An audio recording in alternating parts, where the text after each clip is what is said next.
Hemen halledeceğim. Özür dilerim beyefendi. Yola bakmıyordum. Üniversite sınavına yetişmeye çalışıyordum.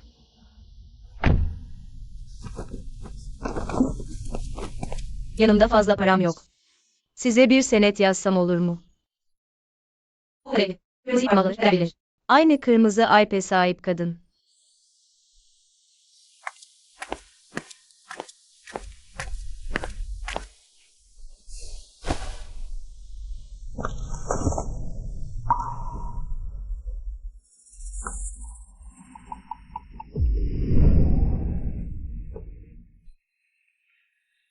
Sizin için en uygun evlilik adayıdır. İşte o. Evlilik için en iyi aday sizsiniz. O işte.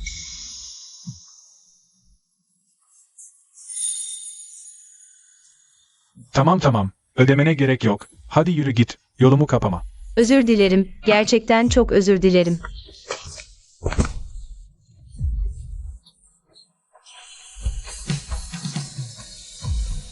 Binu. Seni sınav yerine götüreceğim.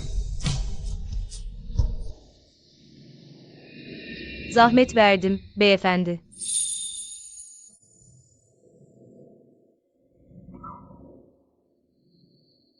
Baikin, 20 yaşında, lise son sınıf öğrencisi.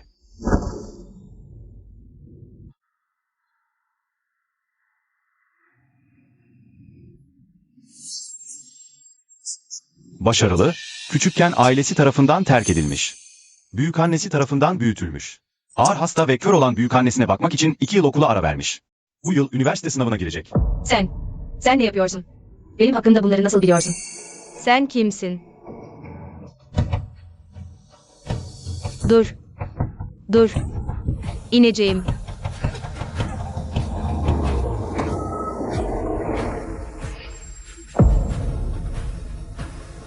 Bu sınav yerine giden yol değil.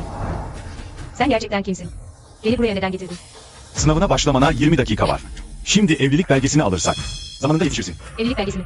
Ben sadece sınava giden bir öğrenciyim. Senin adını bile bilmiyorum. Beni zorla seninle evlendirmek mi istiyorsun? Gerçekten ne yapmak istiyorsun? Bunları sormaya hakkın yok. Bilmen gereken tek şey. Bugünden itibaren sen benim yasal eşimsin. Bırak beni. Bırak. İmdat. Polisi arayacağım. İmdat. Yasal yolu istemiyorsan seni doğrudan eşlik görevlerini yerine getirmeye zorlayabilirim. Ama o zaman ne zaman biteceğini kimse bilemez. Bırak beni. Bırak. Alçak. Sür.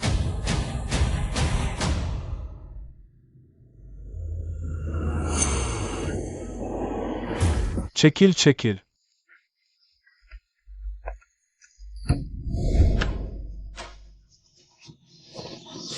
Ne yapıyorsun? Bırak beni. Bu, Refah Ticaret Odası'nın patron musu değil mi? Hadi gidelim. Hadi. Onunla başı derde girersen canını kurtaramazsın. O, Viang şehrinin en güçlü çete lideri, Muci. Onun gibi biri neden benimle evlenmek istiyor ki? Sıcak tatlı köfteler. Büyük anneme ne yapmak istiyorsun?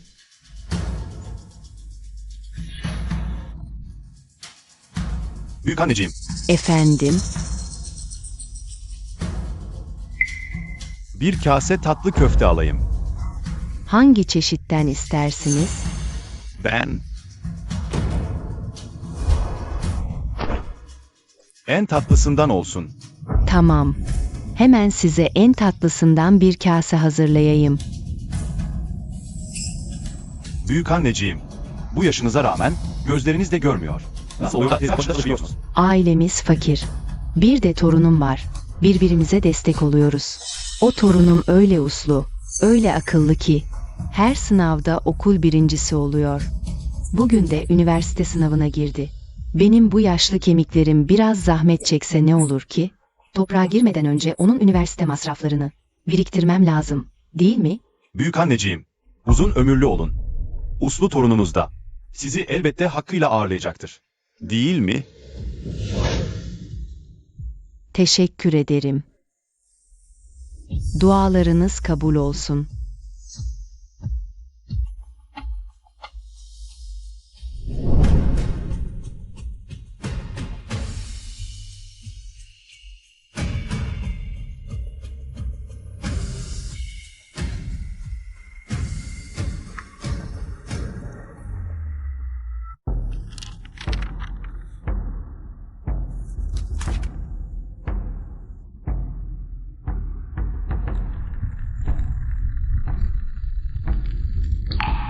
Bir kere başlayan kader zinciri asla kopmaz, Boris. Bu üç sonsuz ışık, o kadının üç ruhu. Işık söner, ruh yok olur. İlk ışığı siz söndüreceksiniz. Hamile kaldığı gün. İkinci ışığı söndürmeye geleceksiniz. Hamileliğinin 7. ayında. Bebeği tamamen şekillendiğinde, son ışığı söndüreceksiniz. 3 ışık sönerse, hepsi ölecek. O zaman, sizin eşini ve çocuğunu öldüren lanetiniz tamamen çözülmüş olacak. Boris, bir şey daha sorabilir miyim? Gerçekten emin misiniz? Dedim ya, Han Mengyu bana büyük bir iyilik yaptı. Bunun için her şeyi göze alabilirim. Peki, ilk ışığı ne zaman söndürmeyi planlıyorsunuz?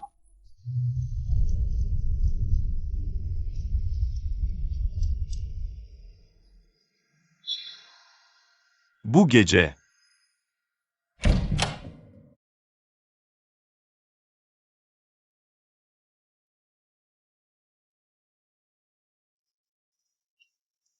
Patron mu? Hanımefendi ve büyükannesi uygun şekilde yerleştirildi. Hanımefendinin üniversite sınavı oldukça iyi geçti. Sınav biter bitmez. Onu doğrudan villaya getirdim.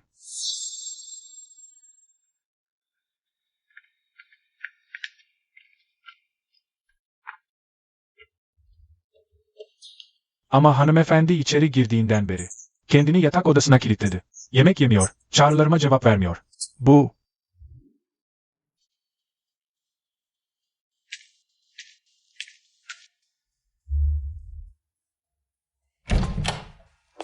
Kıpırdama.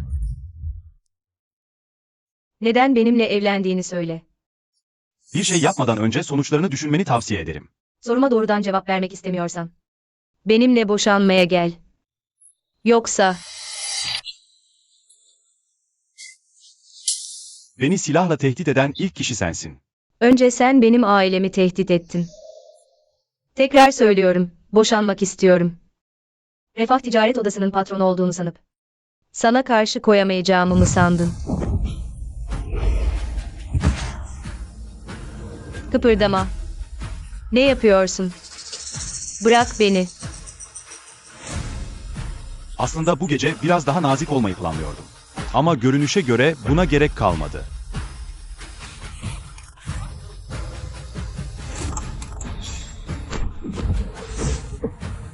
Büyükannenizi unutmayın.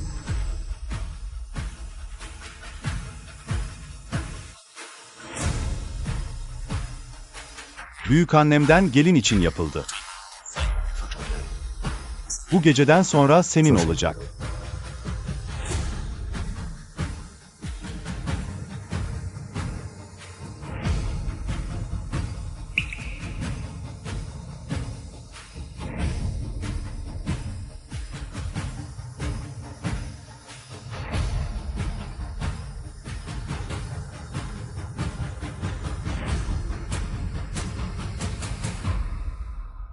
Bu silah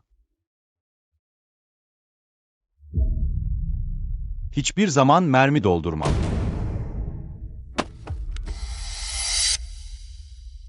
Nedenini bilmesem de acaba o gerçekten benimle evlenmek mi istiyor? Tabii ki.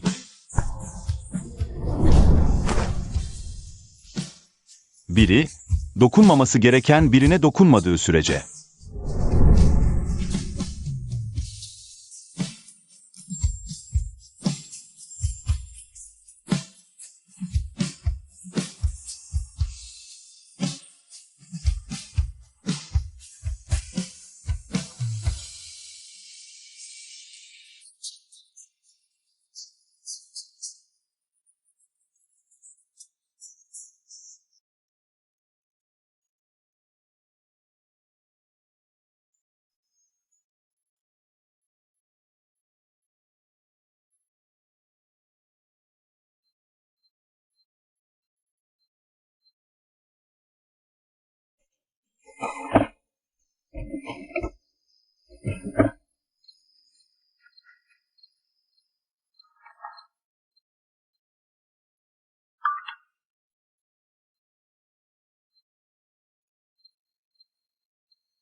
Hanımefendi ile aynı odada kaldığınıza göre ilk ışığı söndürmeye geçelim. Ama bilmelisiniz ki bu andan itibaren onun hayatı için geri sayım başladı.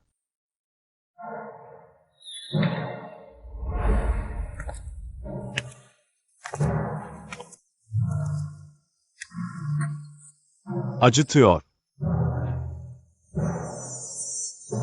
Sen karışma.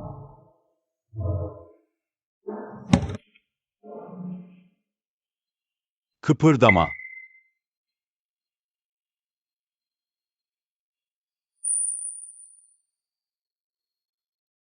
Kendim. Uslu dur. Kıpırdama.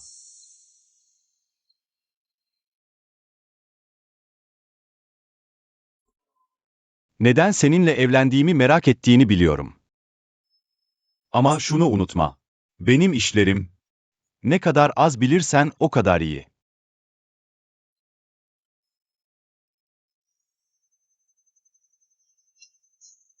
Bir eşin görevlerini yerine getirdiğin sürece. Karttaki parayla istediğini ALV. Ne istersen, hepsini karşılayabilirim. Boş ver. Paranı istemiyorum. Ama kabul etmen gereken 3 şartım var. Büyükannem benim kırmızı çizgim, bir daha onu. Tehdit aracı olarak kullanmaya kalkarsam, seninle ölümüne savaşırım. Ona lüks bir villa ayarladım. En iyi beslenme uzmanı ve aile hekimiyle birlikte. Buna tehdit diyorsan, o zaman onu alıp götür, sefalet içinde yaşasın. Başka? Evlendik ama bu eğitimimi engellemeyecek. Üniversiteye gidiyorum. Hangi bölüm? Sana ne? Sadece normal bir eş sohbeti. Seninle neyi konuşalım? Sohbet etmek istemiyorsan, başka bir şey mi yapmak istiyorsun? İlk gece uzun, sabaha kadar eşlik edebilirim. Sen. Bölümümü mü soruyordun? Söyleyeyim. Tıp okumak istiyorum.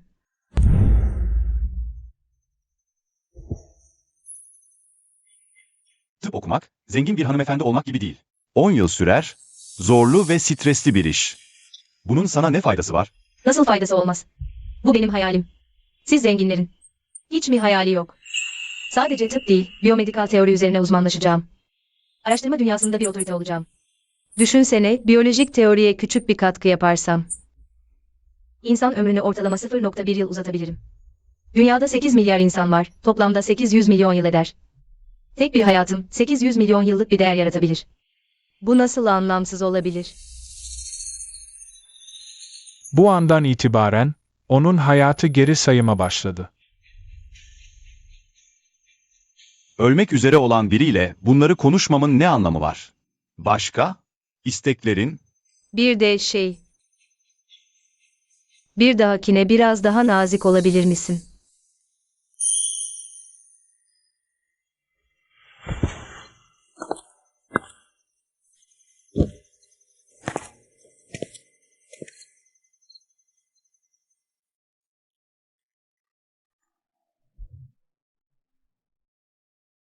Var isim. İlk sonsuz ışığı söndürme zamanı geldi.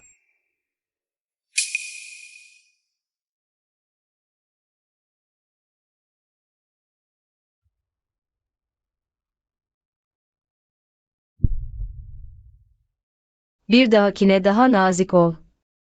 Ben bir insanın hayatı 800 milyon yıl kadar uzun yaşayabilir. Bu nasıl anlamsız olabilir? Onun hayatı geri sayıma başladı.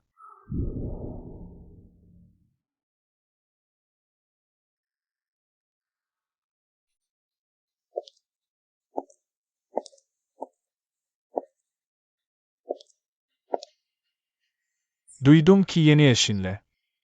Gerdek gecesini yaşamışsın. Fazla düşünme. Ona aşık olmayacağım. Neden onunla evlendiğimi biliyorsun.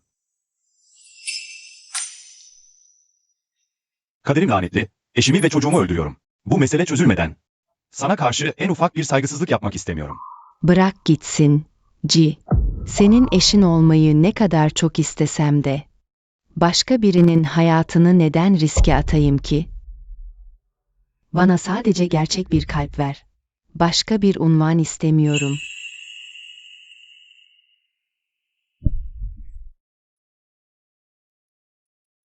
İnsanlığın sadece iki rengi olduğunu sanıyordum. Gecenin siyahı ve kanın kırmızısı. Ta ki senin kamelya çiçeğini dalında açarken görene kadar. Beni bu cehennemden çıkardın. O günden beri bu hayat sadece senin için. Bayan Han, seni hayal kırıklığına uğratmayacağım. Sadece bana biraz zaman ver.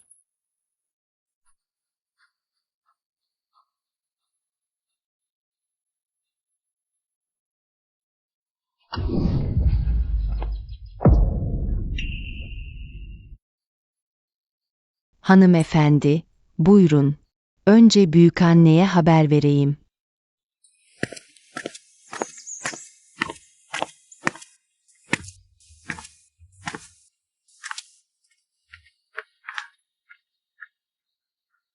Büyükanne. İncin. Büyükanne. Hanımefendi, merak etmeyin. Bey bize defalarca tembihledi. Büyükanneye kesinlikle en iyi yaşam koşullarını sağlayacağız. Buradaki tıbbi, beslenme ve çevresel koşulların hepsini en üst düzeyde ayarlayacağız. İncin, bu Bay Mu ile nasıl tanıştınız? Büyükannene bile söylemedin mi? Sana iyi davranıyor mu? Muci'nin huysuzluğu var ama yaptıkları oldukça düşünceli.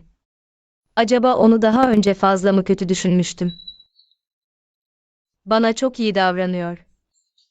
Ah! Buyurun oturun.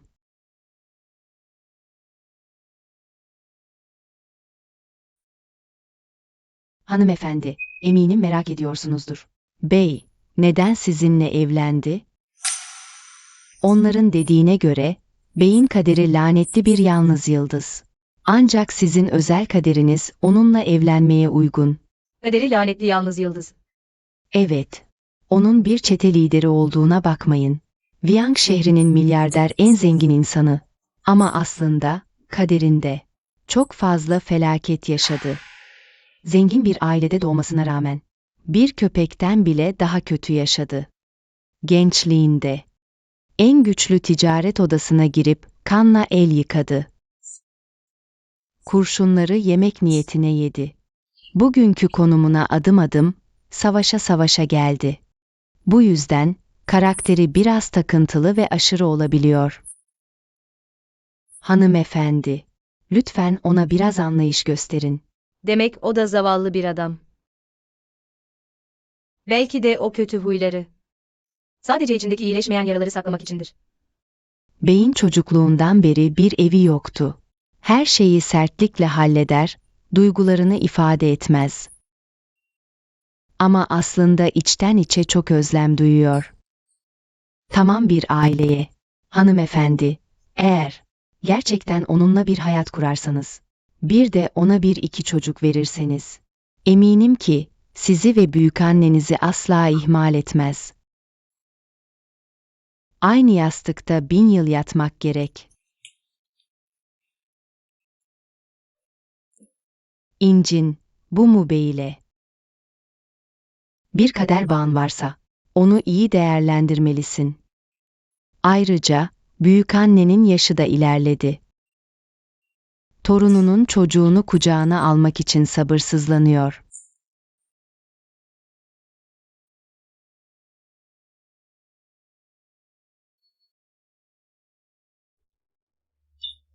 Patron mu? Hanımefendi için talimatınız üzerine hazırlanan hediyeler. Sıradaki adım hanımefendiyi hamile bırakın. Patron mu? Hanımefendi daha üniversiteye gidiyor. Sizinle evliliği daha yeni. Muhtemelen bu kadar erken çocuk istemez. Bugün Kahya'dan Mu Bey'in geçmişini dinledim. Belki de huysuz biri değil. Sadece hiç sevilmemiş. Bu yüzden ona biraz daha iyi davransam mı?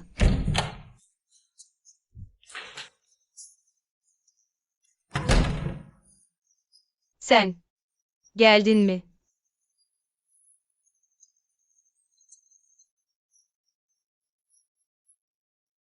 K ülkesi üniversitesi kabul mektubu. Bu seçkin okullar sadece notlara değil, aile geçmişine ve bağlantılara da bakar. Ben bu okulun yatırımcısıyım. Kime gireceğine ben karar veririm. Hadi, adını yaz. Teşekkür ederim, Mu Bey.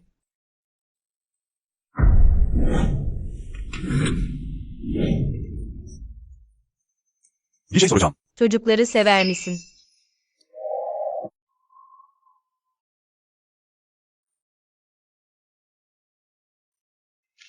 Tahmin ediyorum, senin gibi sert, soğuk, taş kalpli insanlar aslında daha çok sevgiye muhtaçtır. Sıcak bir aileye daha çok ihtiyaç duyarlar. Bu yüzden, ileride bizim de çocuğumuz olursa, acaba, biraz daha mutlu olur musun? Nedensellik bir kez başladı mı, ölüm kaçınılmazdır. Her şeyde erken davranmak gecikmekten iyidir. Lütfen hanımefendiyi. Mümkün olan en kısa sürede hamile bırakın. Ben sadece rastgele konuşuyorum. Eğer çocukları sevmiyorsan.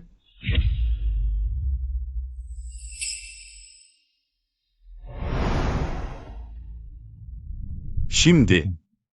Ne? Çocuk istiyorum. Şimdi.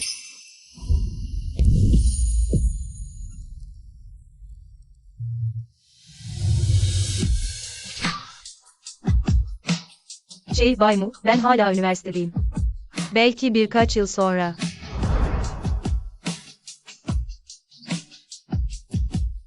Yavaş ol, hala canım acıyor.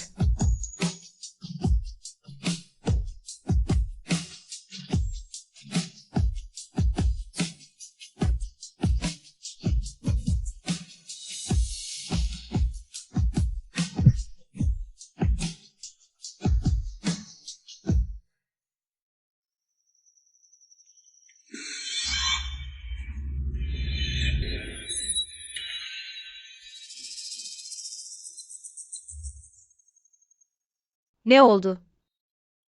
Alıştım. Sık sık kabus görürüm.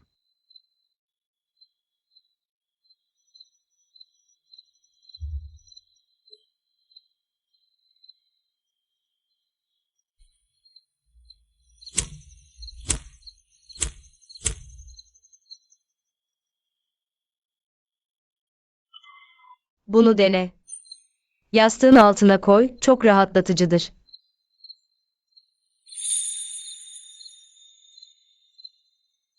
Eskiden sınav stresinden kaygılanır, uyuyamazdım. Büyükannem bana bu çiçek torbasını yapardı.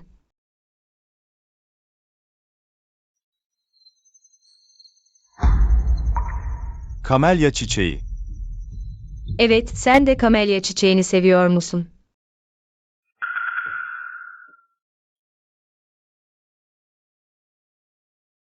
Sadece çocukluğumdan bir şeyler hatırladım. Kaderim lanetli. Annem babam erken öldü. Akrabalar da beni uğursuz bulurdu. En yalnız zamanlarımda birkaç kez intihar etmeyi düşündüm. Garip. Neden bunları ona anlatmak istedim ki?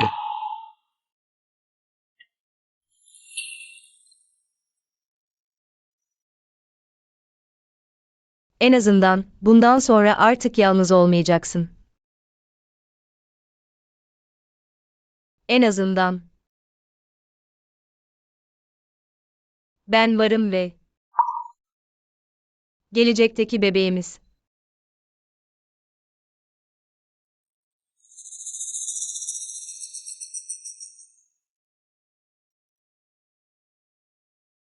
Bana bir çift pırlanta yüzük sipariş et, Cartier'den. En kısa sürede hava yoluyla getirt. Tamam. Patron mu? Hangi modeli istiyorsunuz? Kaç karatlık?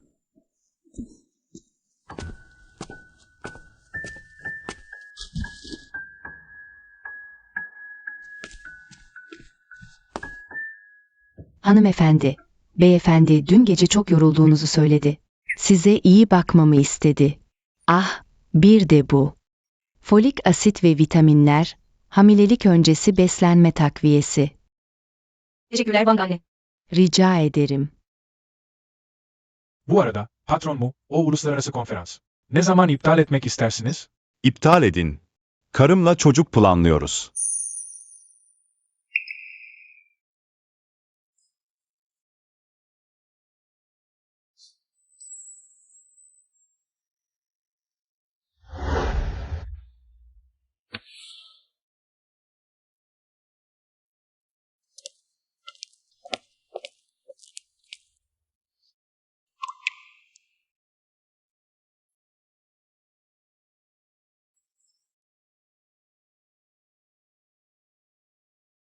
Herkes. Yarından sonra akşam 7, Yeni Gökada KTV. Mezuniyet partisi düzenliyoruz. Herkes gelsin. Ayrıca mezuniyet diplomalarınızı alabilirsiniz.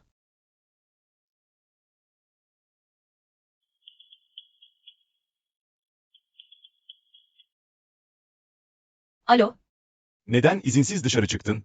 sadece bir mezuniyet partisine katılacağım. Hemen döneceğim. Mezuniyet partisi mi? Sence bilmiyor muyum? Lise boyunca sana zorbalık yaptılar. Oraya gitmek mi? Neden bana söylemedin? İşin yoğundu. Seni rahatsız etmek istemedim. Ve merak etme. Diplomamı alır almaz hemen döneceğim. Kim olduğunu unutma. Başımı belaya sokma. Yeni Gökada'nın canlı kamera görüntülerini bana getirin. Emredersiniz. Patron bu, hanımefendiye. Biraz fazla mı ilgi gösteriyor?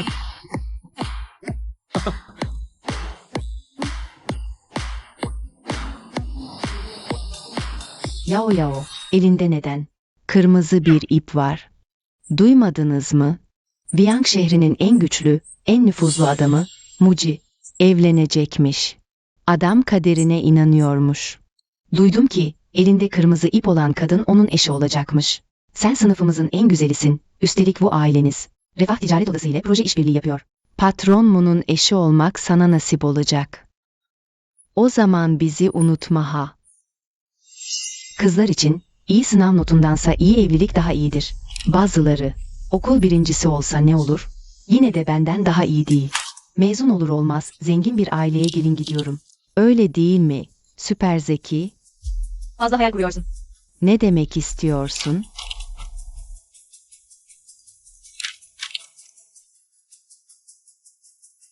Bahsettiğin o Muci evli. Zaten evlenmiş.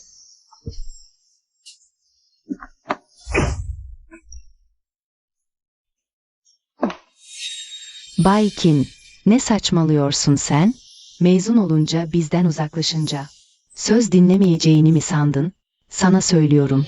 Senin gibi toplumun en alt tabakasından biri. Liseye de gitse, üniversiteye de gitse, işe de girse. Ömrün boyunca biz zenginlerin altında bir köle olarak kalacaksın. Bırak.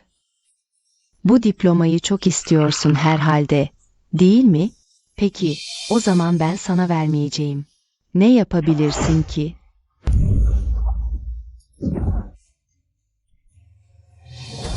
Zaten üniversiteyi kazansan da harçları ödeyemezsin. O parayı hasta nineciğine saklasan daha iyi. Tabut parası biriktirsin.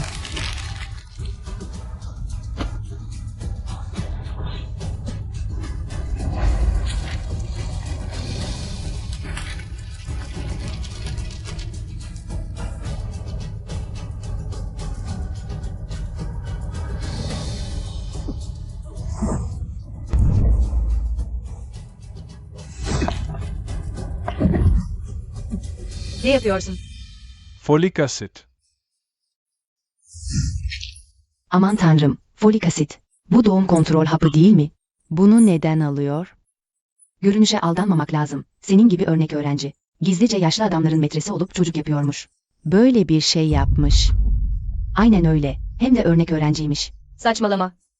Gerçekten çok komik. Ben evliyim. Hocamla çocuk yapmaya hazırlanıyoruz. Evli mi? Daha liseden yeni mezun olmuşsun, direkt köyden. Yaşlı bir bekar mı buldun? Sizi uyarmak istiyorum. Başınızı belaya sokmayın. Hocamın sabrı pek yoktur eğer öğrenirse. Hiçbiriniz kaçamaz.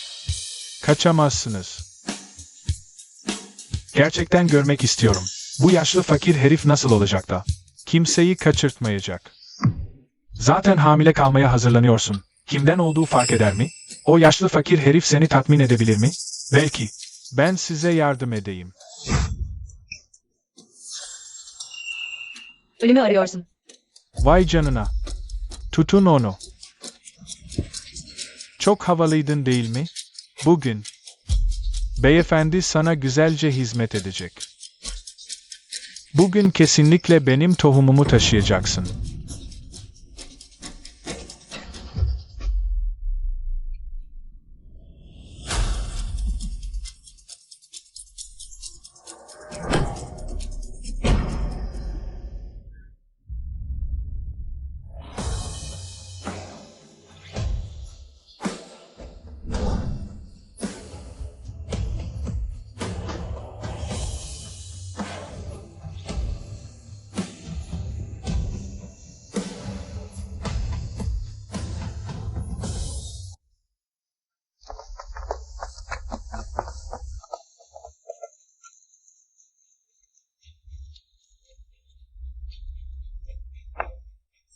Yao Yao. Bu, senin bahsettiğin o zengin patron. Muci değil mi? Onun gibi biri neden bizim mezuniyet partimize gelsin ki? Sormaya gerek var mı? Bizim Yao Yao'nun elinde kader ipi var. Kesinlikle Yao Yao'ya göz koydu.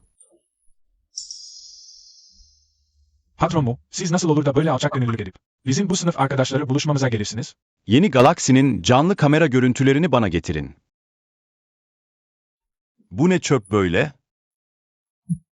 Patron mu? Özür dilerim. Yer temizlenmemiş. Ayakkabınızı kirletti. Çok özür dilerim. Ye onu. Bu ilaç rastgele yenmez ki. Yerde herkes üzerinde basmış, kirlenmiş. Belki çöpe atarım. Çöp kutusunda çöp olmasından hoşlanmam. Ye onu.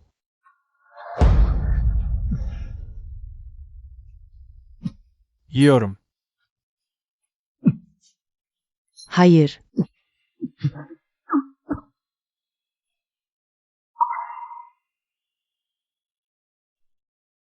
Patron mu? Benim. Bu ailesindenim. Evet. Bu ailesinin işleri hala Refah Ticaret Odası'na bağlı. Patron mu? Bu ailesinin tüm projeleri. Hepsi burada. Anlat. Ne tür projeler var? Bu, şehrin batısındaki arsa.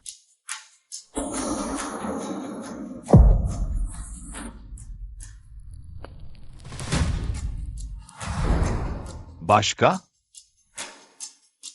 Söyle. Bir de şehrin kuzeyindeki inşaat projesi.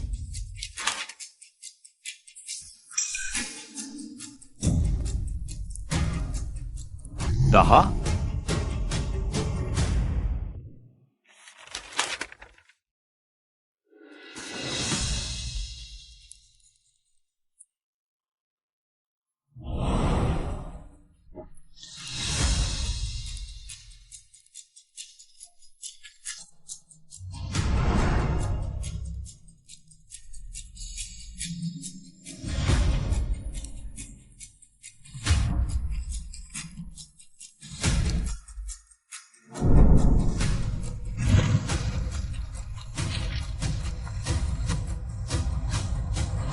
Patron mu? Sana ne yaptım ki? Ne istersen yaparım. Yalvarıyorum sana. Bu ailesinin kontratlarını mahvetme. Aile iflas ederse. Annem beni öldürür. Patron mu? Gidin. Patron mu?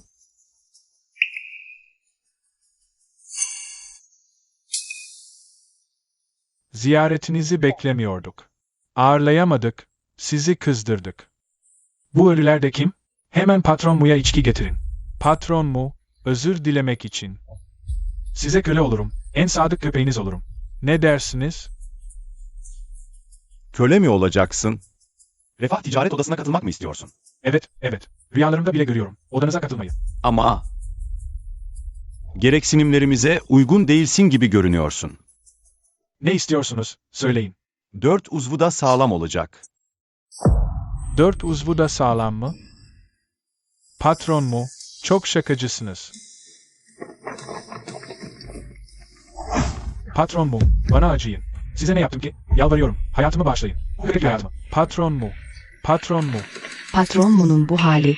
Yoksa hepimizi öldürmeyi mi planlıyor? Baykin, ne dikilip duruyorsun? Patron mu'nun sana baktığını görmüyor musun? Hadi, patron mu'ya bir kadeh kaldır.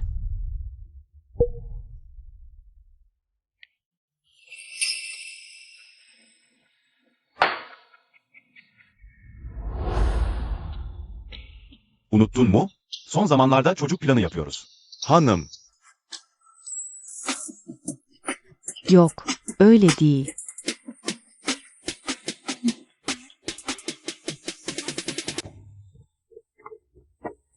Bay Mu. Yine başını belaya soktum. bu tür partilerden hoşlanmıyorsan neden önceden? Bana söylemedin. Tehlikeyle karşılaştığında neden? Doğrudan beni aramadın. Bundan sonra ne olursa olsun, her zaman hatırla. Sen ben Muci'nin karısısın. Anladım.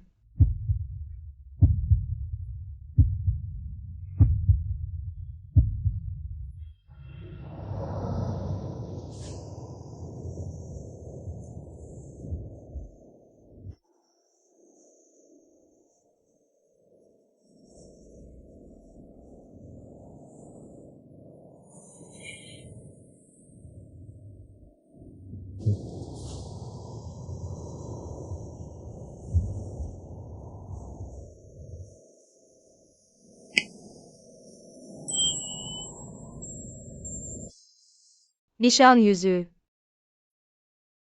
Bu kadar büyük bir elmas mı? Kaç karat? Doğum gününle aynı. Doğum günüm 31 Aralık.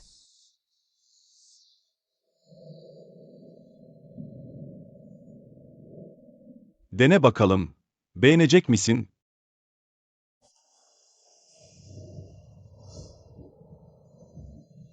Patron mu? Daha önce hiç düğünümüz olmadı, değil mi? Nasıl bir düğün istiyorsun? Ben. Baykin. Senin eşin olmak istiyorum.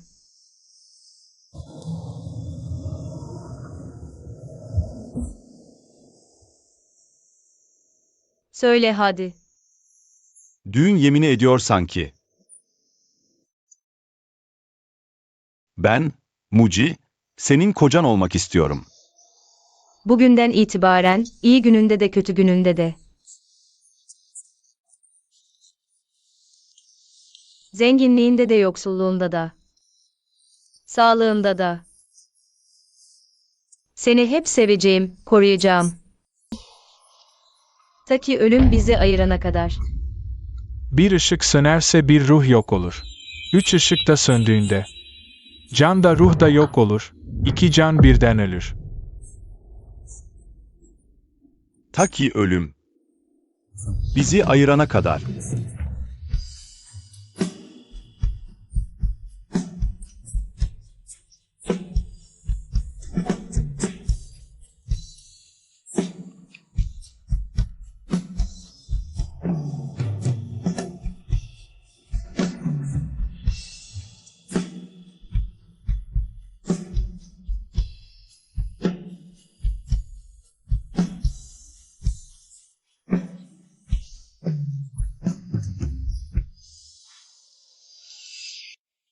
Bayan Bai, hamilesiniz.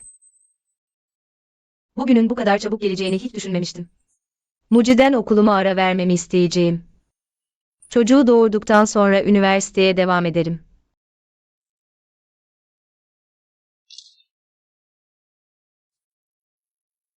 Bayan Bai, raporlarınıza göre gebelik durumunuz çok dengesiz, muhtemelen fetüsün gelişimini etkileyecek. Eve döndüğünüzde iyi beslenmeye dikkat edin. Düzenli olarak hastaneye kontrole gelin, düşüğü önlemek için.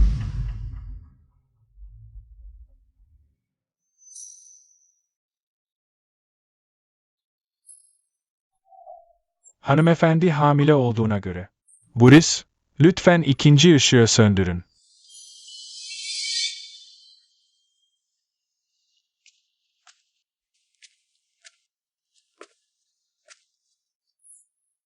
Hanımefendi, dua mı etmeye geldiniz yoksa adağınızı mı ödemeye? Ufaklık, daha yeni evlendim. Ve hamile olduğumu öğrendim. Ama doktor dedi ki, gebeliğim pek stabil değil. Bu yüzden, bebeğim için sağlık duası etmeye geldim.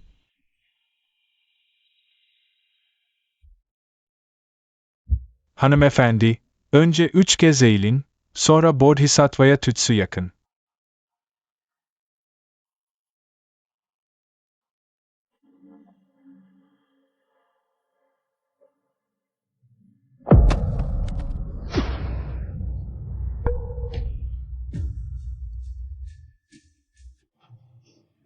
Usta, bu tütsü neden böyle aniden kırıldı? Tütsü yakarken aniden kırılması çok kötü bir alamet. Açık konuşayım, sizin ve çocuğunuzun kanlı bir felaketle karşılaşma ihtimali var. Kanlı bir felaket. Usta, bu.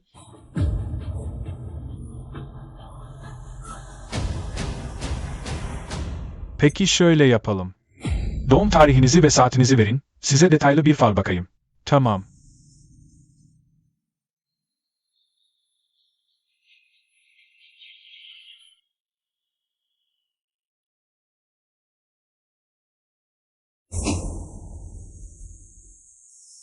Kaderinizdeki resmi otorite çok güçlü. Bu, her şeyin kökeninin kocanızda olduğunu gösteriyor. Hocam mı? Bu tam olarak ne anlama geliyor? Kocanızın durumuna da bakmam gerekiyor. Şöyle yapın. Onun adını ve doğum tarihini yazın.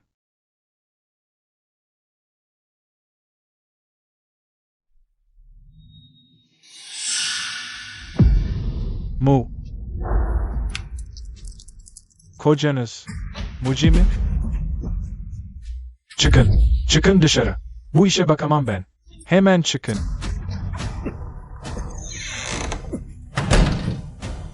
Genç usta.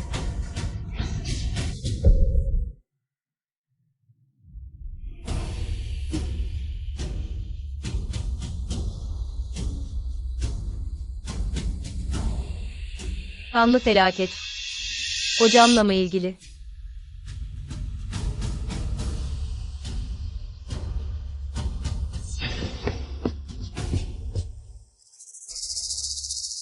O Lihang değil miydi? Yoksa Muci de bu tapınağa mı geldi?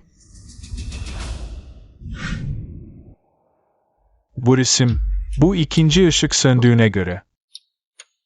Hanımın 3 ruhundan sadece sonuncusu kaldı. Böylece, o ve karnındaki çocuk fazla yaşayamayacak demektir.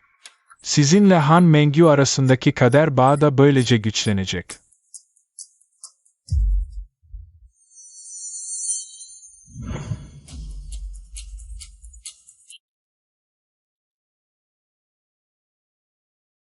Tek başıma yaşadığım hayat 800 milyon yıl sürebilirdi. Bu nasıl anlamsız olabilir?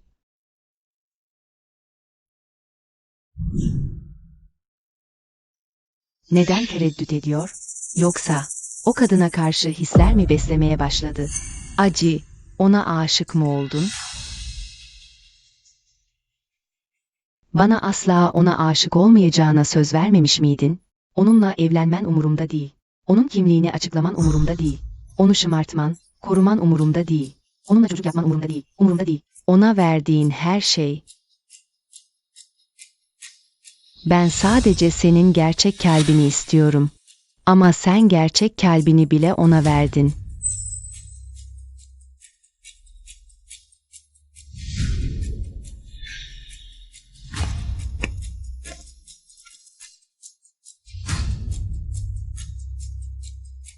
Acı. Böyle olacağını biliyordum zaten. Kaderin lanetli yıldızı, eşini ve çocuğunu öldürmen umurumda değil. Keşke ölecek olan ben olsaydım.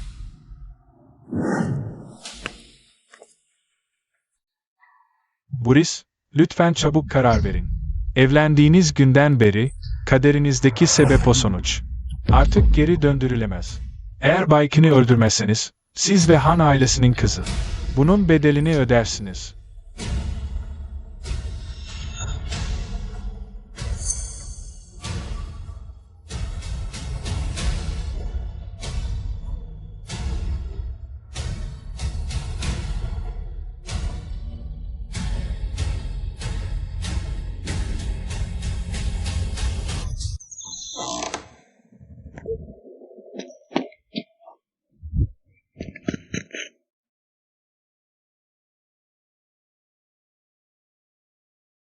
Özür dilerim hanımefendi, burası misafir kabul etmiyor. Lütfen inin. Özür dilerim, hemen gidiyorum.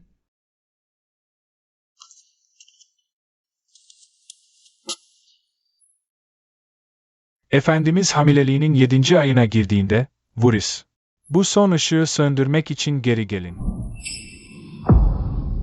Onların öldüğü gün, siz ve Han ailesinin kızının mutluluğa ulaşacağınız gün olacak.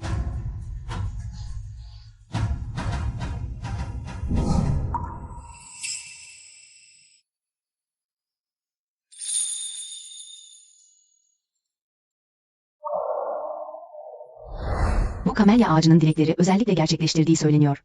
Ona hayatında sadece bir kez dilek tutabilirsin. Son kamelya çiçeği düştüğünde benim ölüm vaktim gelmiş olacak. Bir sonraki hayatımda bir daha bu kadar acı çekmemeyi diliyorum.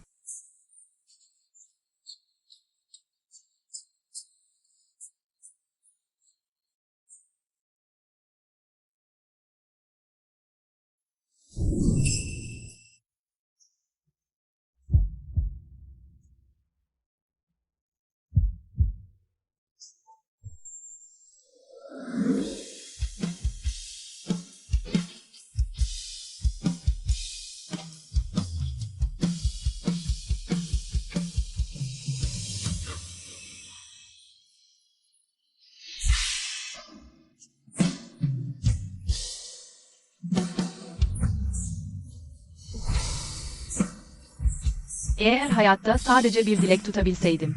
Son kamelya çiçeğinin asla düşmemesini dilerdim. Senin hayatın onun gibi parlasın, muhteşem olsun.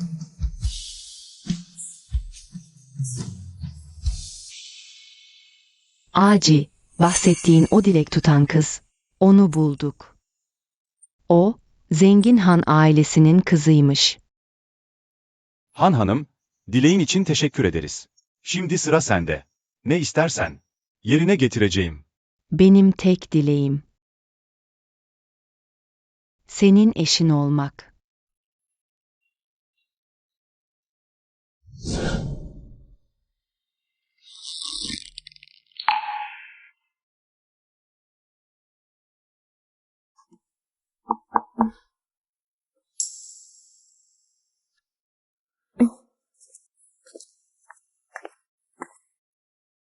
Bu sabah sana gönderdiğim mesajı aldın mı? Gördüm. Doktor, bebeğimizin durumunun pek iyi olmadığını söyledi. Tapınağa gidip dua etmeyi düşündüm ama 3 tütsü çubuğu da kırıldı. Usta dedi ki, bu çok kötü bir işaret. Fazla düşünme. En iyi beslenme uzmanını ve aile doktorunu ayarlayacağım. Sadece rahatına bak. Çocuğa hamile kalmak sevinçli bir şey olmalıydı. Ama neden o kafası bu kadar doluymuş gibi görünüyor?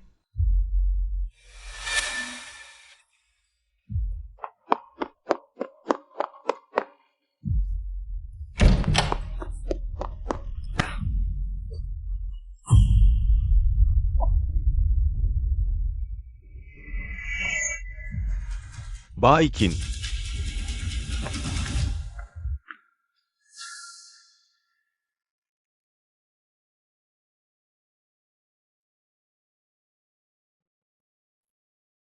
Hanımefendi gibi bu kadar ciddi bir hamilelik durumuyla daha önce hiç karşılaşmadım. Lütfen dinlenmeye dikkat edin. Beslenmenize özen gösterin. Bebeği koruyan takviyeleri zamanında alın.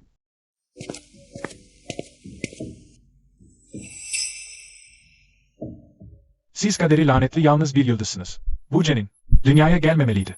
Bu yüzden hanımefendinin semptomları bu kadar şiddetli. Bu son günlerde, mümkün olduğunca onun rahat etmesini sağlayın. Hey meme. Ayrıca, hanımefendinin cenaze hazırlıklarına da başlayabilirsiniz. Anlaşıldı.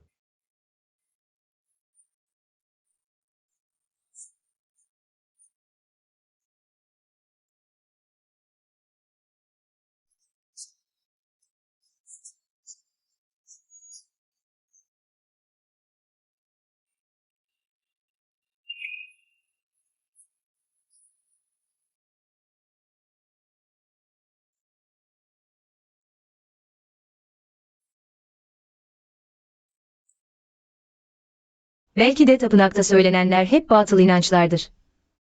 Muci bana çok iyi davranıyor. Bu kadar çok düşünmemeliyim.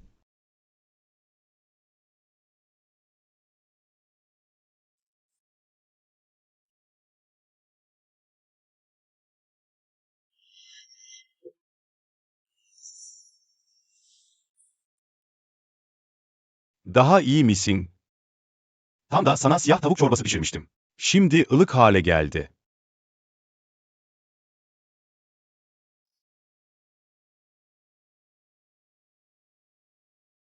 Doktor ne dedi? Hamilelik bulantıların normal hamilelere göre daha şiddetli. Hamilelik süresince biraz daha fazla sıkıntı çekeceksin. Beslenmene dikkat etmelisin. ALV. Hamile bulantıları ilk 3 ayda geçiyor. Yeter ki bebeğimiz sağlıklı olsun. Ne kadar sıkıntı çekersem çekeyim, buna değer. 100 yıl aynı tekne, 1000 yıl aynı yastık. Söylesene, geçmiş hayatında ne iyilik yaptın da? Benim gibi bir eşe kavuştun.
Bir anda bebek 7 aylık oldu. Bugün renkli ultrasona girecek. Bebeğin yanak profili, Muci'nin tıpatıp aynısı. Büyüyünce kesin babası gibi yakışıklı olacak.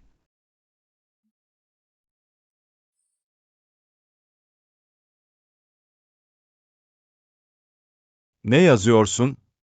Günlük yazıyorum. Çocukluğumdan beri alışkanlık. Bugün aile yemeği var. Ben gidip hallederim. Birazdan dönerim. Ben de seninle geleyim. Evlendik bu kadar oluyor. Senin aileni hiç görmedim. Üstelik bebek doğmak üzere. Bir aile olarak er ya da geç tanışmamız gerekmez mi? Peki. Formaliteyi yerine getirip bir görüşüp döneriz.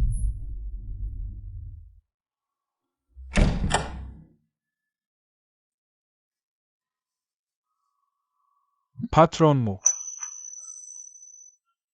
Beyefendi sizi arıyor. Sen içeri gir. Ben hemen geliyorum. Hım.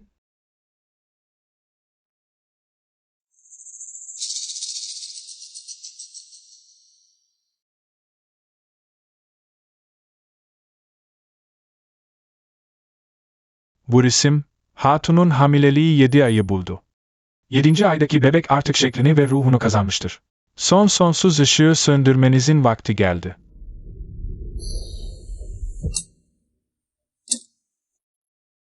Kader hesaplaşması bu hamlede bitecek. Bu resim, lütfen acele edin.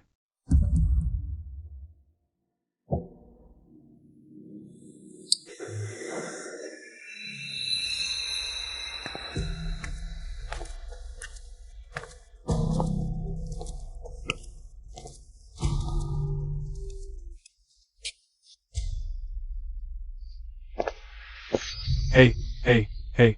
Burası Mu ailesinin aile yemeği. Sen de kimsin? Burasına böyle gelişi güzel girilir mi? Ben Muci'nin eşiyim. Sen, Boris'in eşi misin? Peki sen burada ne arıyorsun? Bugün Mu ailesinin aile yemeği değil mi? Muci ile evlendikten bu yana bu kadar zaman geçti diye düşündüm.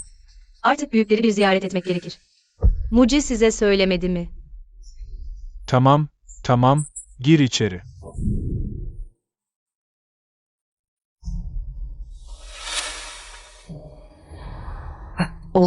O kadın işte. Evet, o. Kesinlikle o. Neden Mu ailesi bana? Hepsi böyle davranıyor. Yoksa kökenim çok düşük olduğu için mi? Muci'yi utandırıyor muyum? Çekilin yoldan. Hanımefendi, bu nişan hediyelerinin değeri 100 milyarlarca. Hepsi hanımefendi hazretlerinin sizin için hazırlattığı. Büyük anneciğim, çok fazla zahmet ettiniz. Bu aralar o Muci meselesi neredeyse halloldu. İki ailemizin bu evlilik anlaşması yıllardır ayakta. Artık asıl işi halletmenin zamanı geldi. Hanımefendi hazretleri, ben de öyle düşünüyorum. Geçen gün kocam, onların doğum tarihlerine baktı. Oğlan, o 96, Temmuz'un 9'u. Bizim Mengümüz ise, o 98, Mart'ın 5'i. Hoca dedi ki, gelecek ayın 6'sı. En nadide, en uğurlu gün. Bu günler içinde. Ben bu işi bir halledeyim. 96 Temmuz'un 9'u. O, Muci'nin doğum günü değil mi? En uğurlu gün derken neyin gününden bahsediyorlar? Yoksa, Muci ile o kadının düğününü mü planlıyorlar? Ama, Muci zaten benimle evli. Ne müzakeresi bu? Bu hanımefendi. Muci ile arasında ne var? Muhterem misafirler, ziyafet hazır. Lütfen yerlerinize.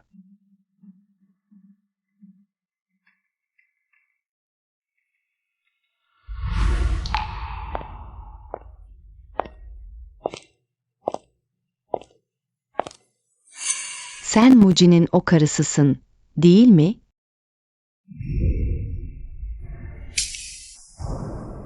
Yedi ay olmuş, bu zamana kadar taşıyabilmişsin. Gerçekten kolay olmamış. Neyse ki, görevin tamamlandı. Görev tamam. Bu ne demek oluyor? Sen Muci ile ne tür bir ilişkin var? Ne konuşuyordunuz? Benimle Muci'nin özel işleri, senin bilmeye hakkın yok. Üstelik, bundan sonra da asla öğrenemeyeceksin. Gizemli konuşmana gerek yok. Gidip kocama kendim soracağım.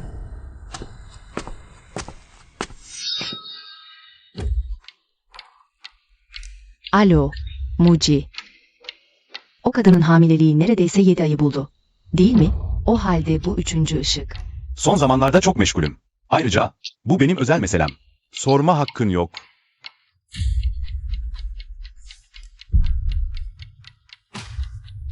Muci, madem ona el kaldırmaya kıyamıyorsun, o zaman ben senin yerine hallederim.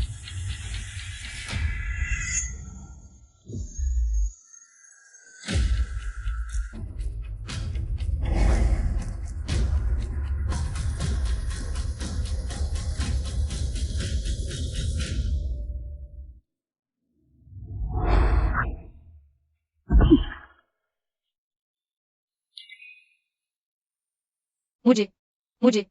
İyi misin? Hemen hastaneyi arıyorum.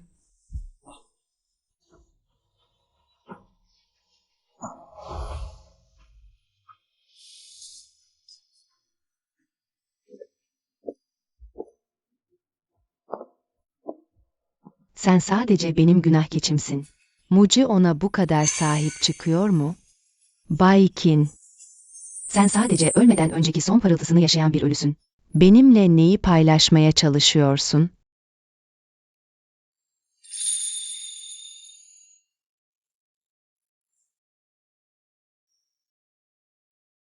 Canım yanıyor mu? Sen ve bebeğin sağ salim olduktan sonra sorun yok. Muci az önce canı pahasına beni korudu. Demek ki içinde hala bana karşı bir şeyler var. Peki o hanımla ne tür bir ilişkisi var? Aklıma geldi. Az önce büyüklerin seninle hanımın nişanından bahsettiklerini duydum. Onunla ne tür bir ilişkin var? Yanlış duymuşsun. Onunla sadece çocukluktan beri tanışıyoruz. Bugünkü aile yemeğine. Onun da geleceğini beklemiyordum. Ama onların dediğine göre aileleriniz birbirinize denk. Çocukluktan beri birlikte büyümüşsünüz. O zaman neden onu seçmedin de? Benimle birlikte oldun. Benim işlerimi ne kadar az bilirsen o kadar iyi, demiştim. Şirkette işlerim var, sen erken yat.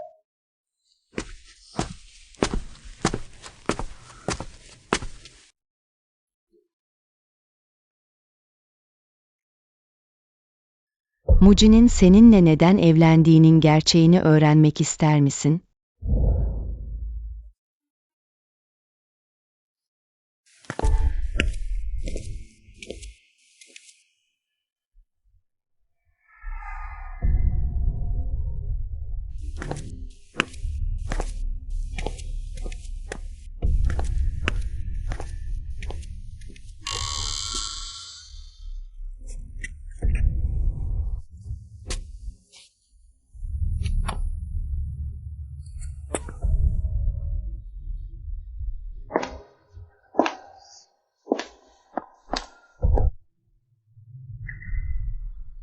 Sen miydin? Benden başka kim bu kadar iyi kalpli olup sana tüm gerçekleri anlatır ki? Tüm gerçekleri söyleyeceğim. Ne gerçeği? Bu üç sonsuz ışığın neyi temsil ettiğini biliyor musun? Neye oynuyorsun sen?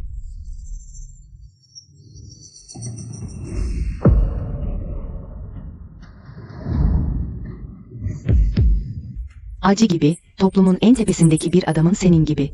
En alt tabakadan birini. Gerçekten gözüne kestireceğini mi sanıyorsun? Sana açıkça söyleyeyim. Acı ve ben çocukluktan beri birlikte büyüdük. Bu yıl evlenmemiz planlanmıştı.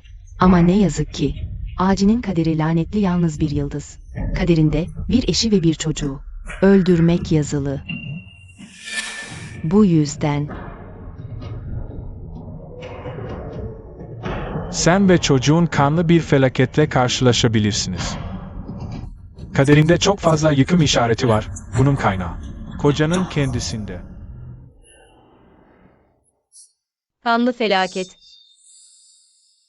Eşini öldüren. Çocuğunu öldüren. Yani acı mı? hep o benim eşim diyor. Tekrar tekrar vurguluyor, senin onun eşi olduğunu.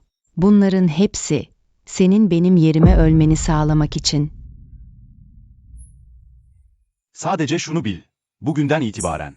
Sen benim yasal eşimsin. Sadece bir eşin. Görevlerini yerine getir. Karttaki parayı dilediğin gibi harca. Lüks arabalar, köşkler, yüksek moda markalar. Ne istersen. Hepsini karşılayabilirim. Ben şimdi çocuk istiyorum. İleride ne olursa olsun, her zaman hatırla. Sen ben Muci'nin eşisin.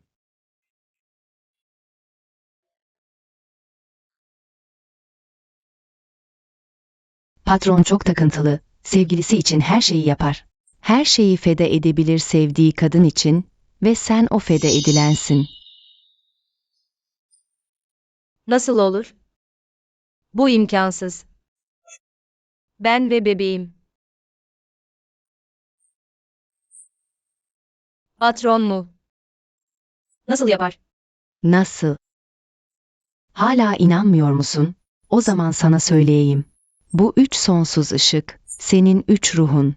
Bu ilki, evlilik gecesinizde söndürüldü. Patron Mu'nun kendi elleriyle söndürdü. Bu ikincisi, hamile olduğunu öğrendiğin gün, yine onun elleriyle söndürüldü. Bu üçüncüsü. Bir tahmin et bakalım. Bu da sönerse, ne olur sence?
Patron mu, hanımefendi öldü.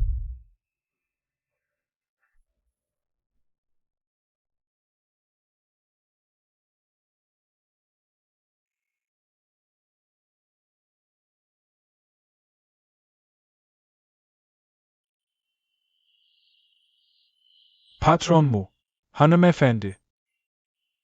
Doğum sırasında öldü. Anne ve bebek, ikisi de. Lütfen başınız sağ olsun. Başınız sağ olsun. Sadece görevini tamamladı. Bay Kin'in ailesi geldi mi? Bay Kin'in ailesi sizsiniz sanırım. Üzgünüm. Doğum sırasında aşırı kanama oldu. Kurtaramadık. Bu, Bay Kin'in ölüm belgesi. Bir aile üyesinin imzalaması gerekiyor. Acaba, Bay Kin'in size yakınlığı nedir? Ben onun kocasıyım.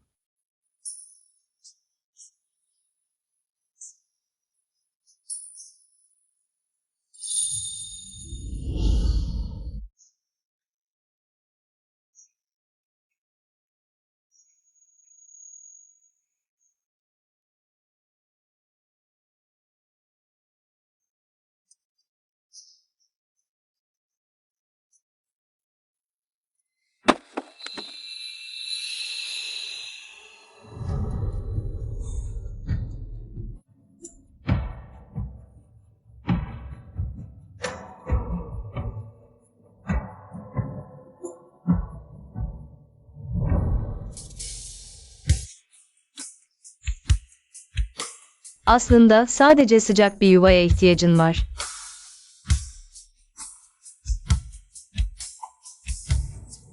En azından artık. Bir daha yalnız kalmayacaksın. Artık ben varım. Ve gelecekteki bebeğimiz.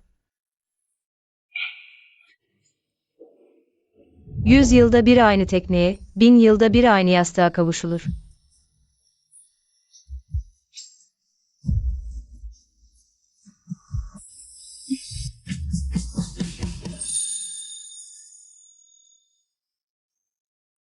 Seni sonsuza kadar sevecek ve koruyacağım. Ta ki ölüm bizi ayırana kadar.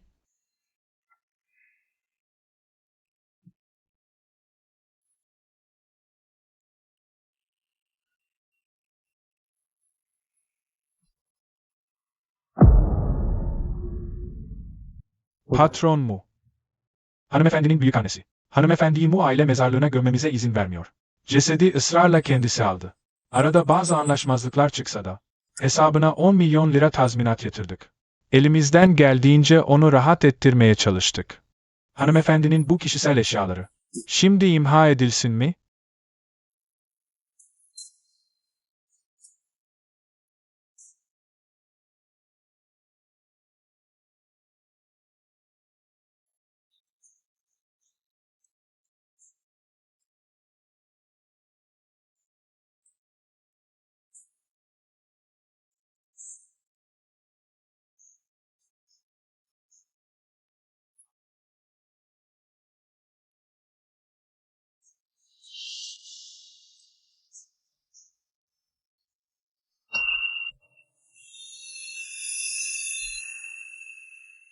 Kamelya çiçeği.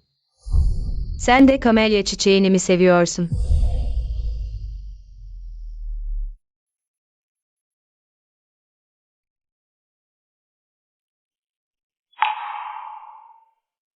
Bugün 7. doğum günüm. Tapınağa gidip bir dilek tuttum. Dileğim, büyükannemle birlikte huzurlu bir hayat sürmekti.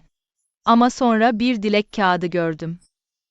Son kamelya düştüğünde, benim sonum gelecek, diyordu. Düşündüm ki, o kişinin hayatı çok zor olmalı. Bu yüzden kendi dileğimi değiştirdim. Şöyle bir dilek tuttum. Son kamelya çiçeği asla solmasın. O kişinin hayatı, bu çiçek gibi hep parlak kalsın.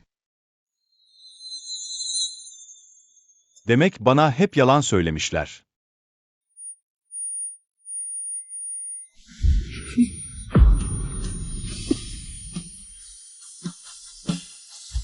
Bay Kim, benim için o dileği tutan kişi sensin.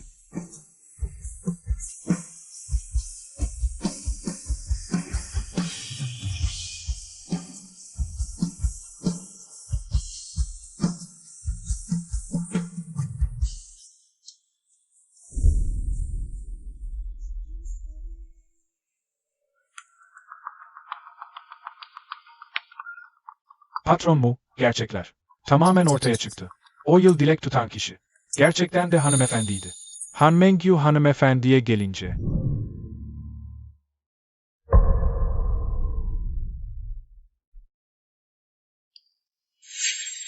O Bay Kin denen kadın, nihayet öldü. Aci'nin eşini ve çocuğunu öldüren lanetli kaderi. de böylece tamamen çözülmüş oldu. Seninle Ağacı'nın evliliği nihayet ayarlanabilir artık. Büyükannenin o yıllardaki kararı sayesinde oldu. Beni tanıttılar. Tapınakta dilek tutma olayını benim üstüme attılar. Böylece benimle Acı arasındaki bu kader bağ kuruldu. Ağacı'yı kandırmak için o zaman tapınağın her kademeye rüşvet verdik, tanıklık ettiler. Epey zahmet çektik. Evet Mengyu, bu görücü usulü evlilik için. Çok emek harcadık, sakın. Bizi hayal kırıklığına uğratma. Muci küçüklüğünden beri Mu ailesiyle pek iyi geçinemedi. Şimdi Mu ailesinin liderlik koltuğunu sıkıca elinde tutuyor. Bize hiçbir fayda sağlamıyor. Sen onunla evlendikten sonra bizim için daha fazla imkan koparmalısın. Ne de olsa aynı gemideyiz.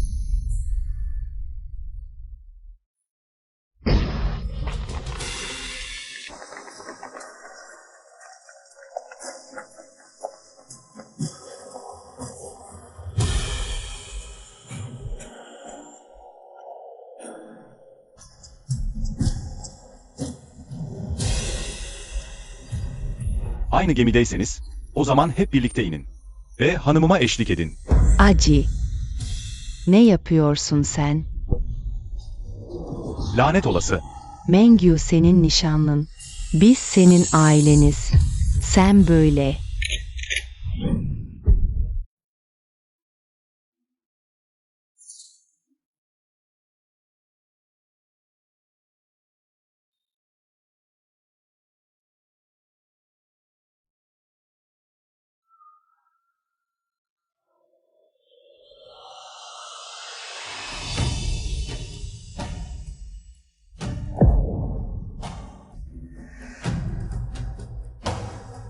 Ben diledim. Son kamelya çiçeği asla solmasın. O kişinin hayatı da onun gibi parlak çiçek açsın.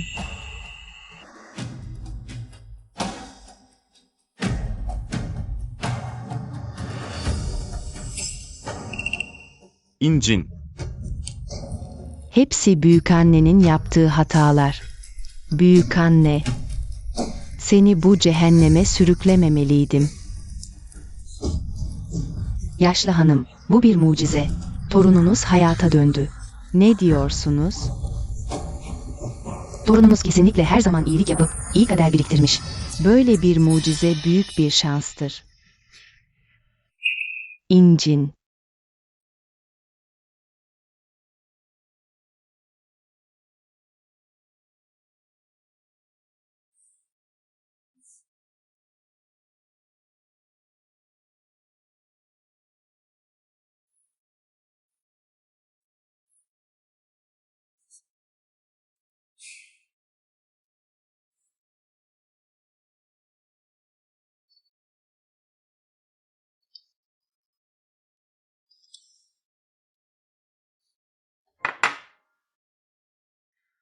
Refah Ticaret Odası Başkanı'nın eşi doğumda öldü. Bilgili kaynaklara göre Muci, eşini kaybetmenin acısına gömülmüş durumda. Her türlü röportajı reddediyor. Patron mu?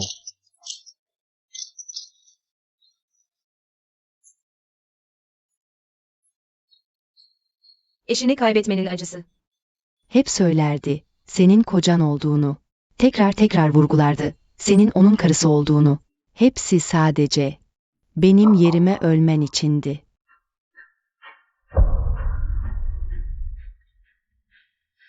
Vaykin. Senin karın olmayı kabul ediyorum. Seni sonsuza kadar seveceğim. Seni koruyacağım. Ta ki ölüm bizi ayırana kadar. Yukarıdakiler, yapay zekanın Uluslararası Tıp Birliği'ne uygulanması hakkındaki proje raporumdu. Herkese teşekkürler.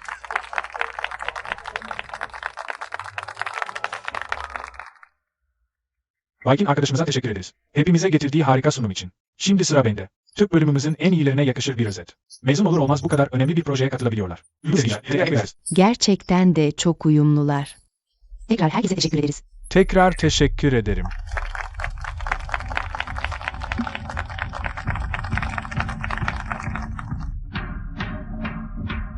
İncin, geçen sefer evlilik konusundan bahsetmiştik. Ne düşünüyorsun? Ben. Vaykin. Senin karın olmayı kabul ediyorum. Ben, Muci, senin kocan olmayı kabul ediyorum.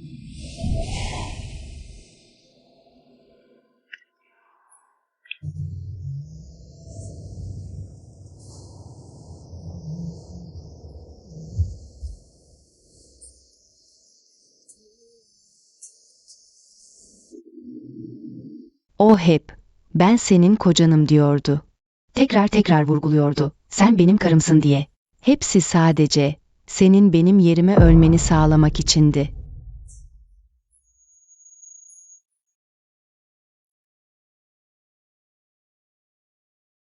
Aci çok takıntılı biri. Sevdiği kadın için. Her bedeli ödemeye hazır. Ve sen, o bedelsin.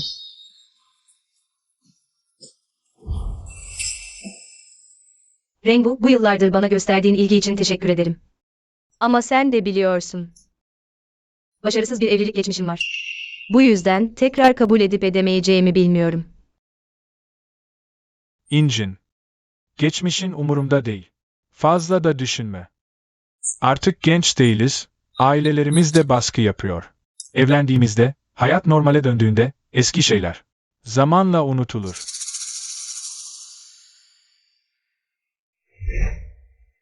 Büyükanne, önceki olayların seni çok sarstığını biliyor. Ama büyükannenin yaşı giderek ilerliyor. Artık sana bakamayacak. Uygun bir erkekle karşılaşırsan, bir an önce evlen. Hayatının geri kalanında bir sığınağın olsun. Yoksa büyükanne öldüğünde gözlerimi kapatamam. Haklısın, evlenmeyi düşünmenin zamanı geldi. 2 gün içinde olabilir. Düğün tarihini belirleyelim. Harika olur. Zaman da ilerliyor. Sen git dinlen, benim laboratuvarda işim var. Hem.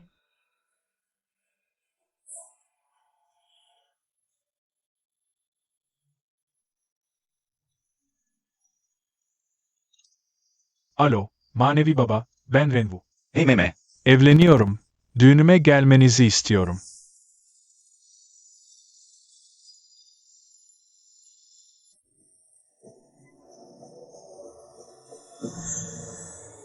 Evleniyor musun? Anladım. Patron mu? Orenyu sadece. Yardım ettiğiniz bir yoksul öğrenci. Sizin statünüzde biri. Onunla bizzat ilgilenmeye gerek var mı? O önemli değil. Elindeki proje çok önemli. Bir tek insanın yaşamı 800 milyon yıl sürebilir. Bu nasıl anlamsız olabilir?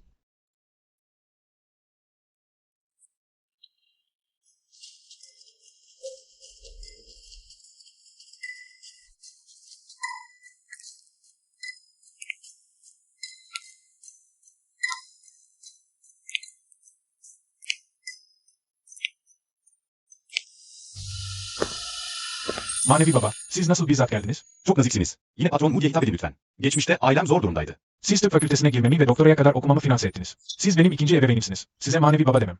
Hiç de abartılı değil. Peki, düğün ne zaman?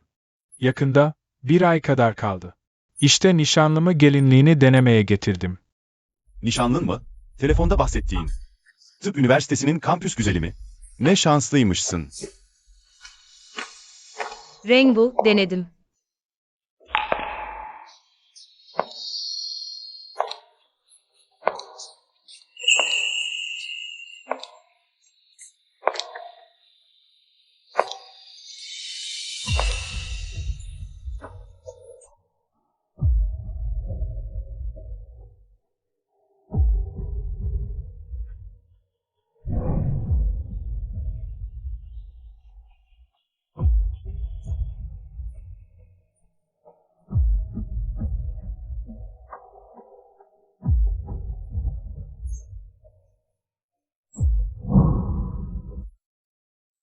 İncin, işte sana bahsettiğim. Beni finanse eden o gizemli patron. Aynı zamanda Türk dünyasının en büyük yatırımcısı, patron mu? Baykin benim nişanlım. Bu tıp projesini birlikte geliştirdik. Bu projeyi onunla birlikte geliştirdik. Tanışıyor musunuz? Tanışıyoruz. Tanıyorum. Haberlerde görmüştüm. Bayan Bayi, genç ve yetenekli, çok başarılı bir tıp profesyoneli. Tıp alanında çalışan biri. İncin. Rengu size manevi baba diyor. Ben de size aynı şekilde hitap etmeliyim. Manevi baba.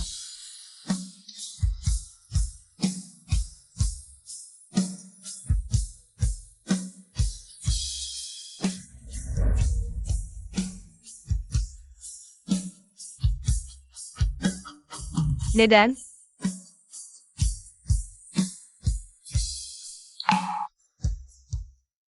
Patron mu? Ticaret odanız finans ve teknolojiyle ilgileniyor. Neden tıp sektörüne yatırım yapmak istediniz? Tıp alanına girmek istediniz. İncin, bilmiyorsun. Patron mu bunları vefat eden eşi için yapıyor. Patron mu Viang şehrinde derin bağlılığıyla tanınır. Eşinin bir hekim olma hayali vardı. Ne yazık ki 6 yıl önce vefat etti. Patron mu onun son dileğini yerine getirmek için yapıyor bunları. Öyle mi? Patron mu? O sevgili eşiniz. O sevgili eşiniz. O yıllar önce nasıl öldü? Delirdin mi? Patron bunun o eşi. Onun en hassas noktası. Nasıl böyle bir şey söylersin? İncin uzun süredir okulda, konuşurken sınırları aşabiliyor. Sözlerinde ölçüyü kaçırıyor. Lütfen aldırmayın. Sorun değil. Bugün bir iş yemeği var. Birlikte gelin. Tamam. Manevi baba, şerefinize, zamanında orada olacağız.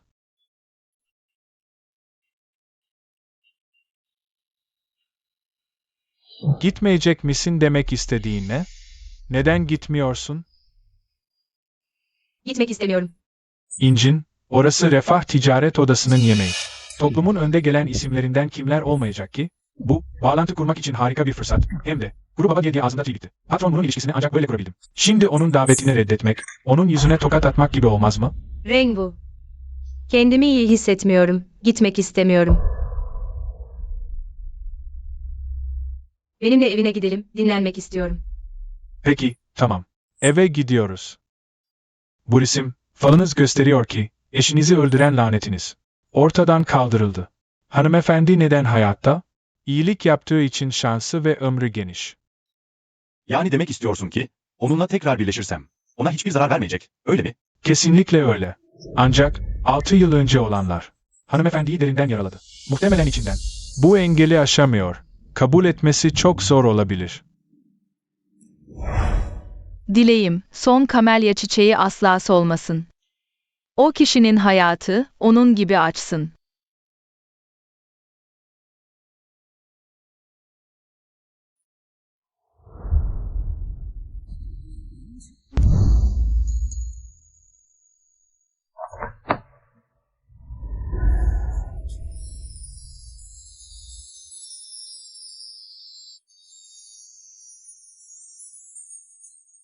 Bundan sonra artık yalnız olmayacaksın. En azından. Ben varım. Ve ayrıca gelecekteki bebeğimiz. Ben, Baykin, senin eşin olmayı kabul ediyorum.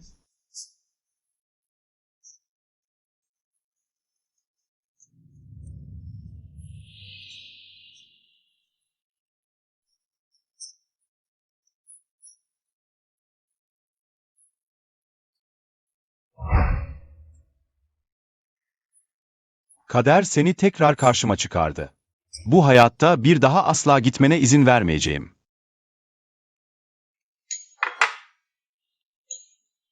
Kim o?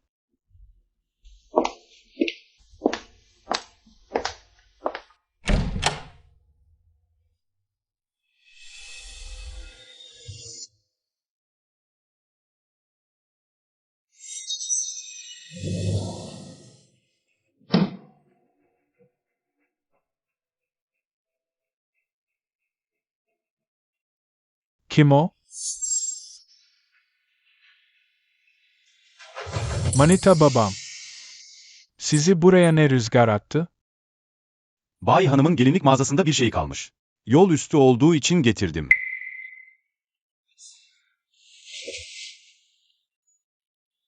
Neymiş o? Küpe. Gelinlik denerken düşürmüş. Böyle ufak bir mesele için. Patron bunun bizzat zahmet etmesine ne gerek vardı? Proje konusunda da konuşacaktım. İçeri girebilir miyim? Bir şeyler atıştıralım. Patron mu? Bizim yemeklerimiz sade ev yemeği. Sizin gibi değerli biri. Kendini böyle şeylere mahkum etmek zorunda değil. İncin, nasıl böyle konuşursun? Manita babamız zor gelmiş. Ne isterse onu yaparız. Hadi, buyurun içeri. Lütfen, buyurun.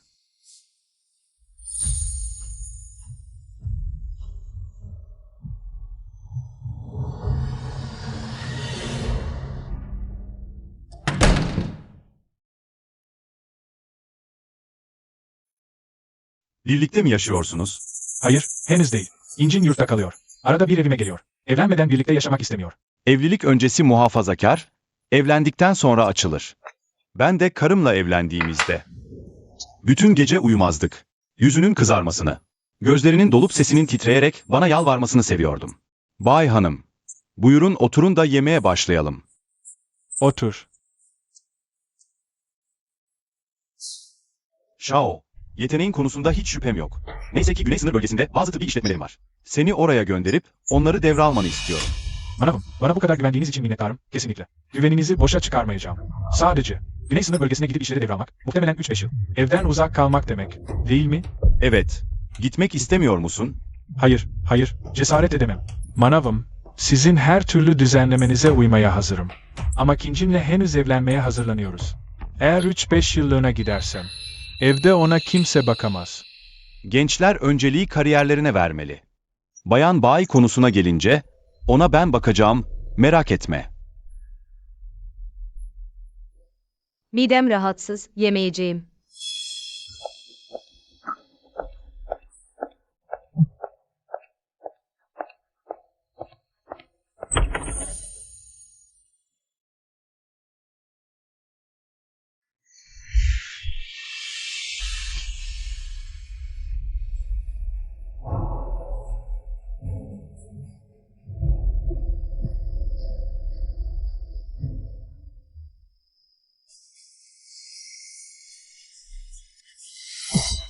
Muci, zaten bir kez öldüm.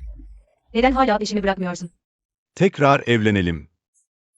Tekrar evlenmek mi? Yine ne yapmak istiyorsun? Beni öldürmeye devam mı edeceksin? Çocuğumuzu öldürüp seni ve Bayan Han'ı ebedi mutluluğa kavuşturmak mı? Öyle değil. Nasıl yani?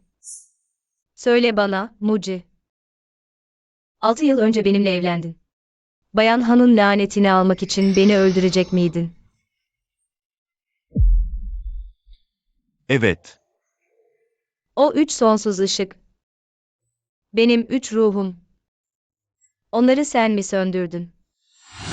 evet. Evlendiğim günden hamile kaldığım gün. 7 ay, her gün her gece. Beni bekliyordun, değil mi? 2 canı birden almak için. Evet, O halde neden hala buradasın? çünkü seni seviyorum. Sadece çok geç anladım. Muci. Nasıl bu kadar yüzsüz olabiliyorsun? Yüzüm yok ama seni istiyorum. Sen yüzsüzsün. Benimse canım var.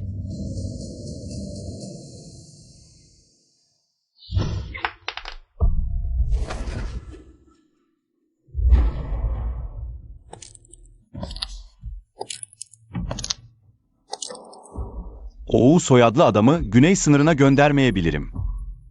Bir şartım var. Sen neden? Bana 365 gün ver. Onunla evlenme. Bu 365 gün içinde her yolu deneyeceğim. Seni yeniden bana aşık etmek için. Eğer gelecek yıl bugün hala bana aşık olmamışsan, o zaman seni serbest bırakacağım.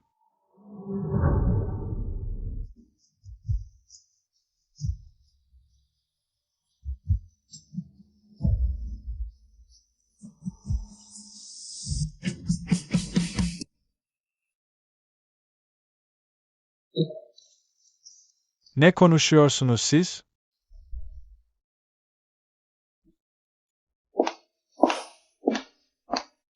Dedim ki gelecek ayın 7'sinde evleniyoruz. Babacanımız da şahidimiz olacak. Değil mi? Babacanım.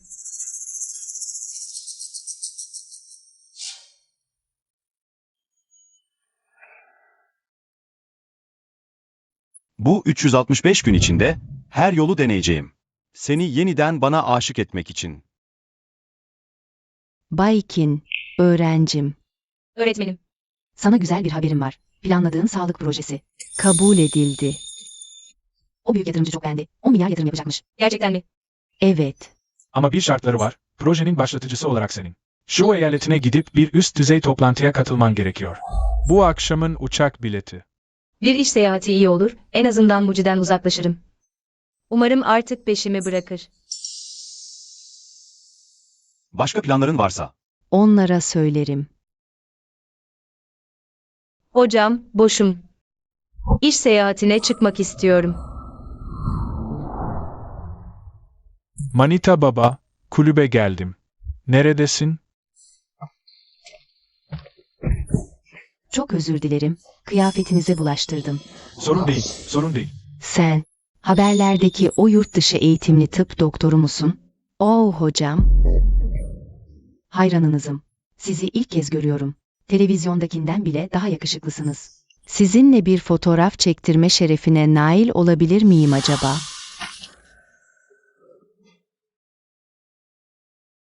Hocam. Açıkçası sizi uzun zamandır hayranlıkla takip ediyorum. Acaba, iletişim bilgilerinizi alabilir miyim? Özür dilerim. Kız arkadaşım var. Öyle mi? O zaman rahatsız ettiğim için özür dilerim.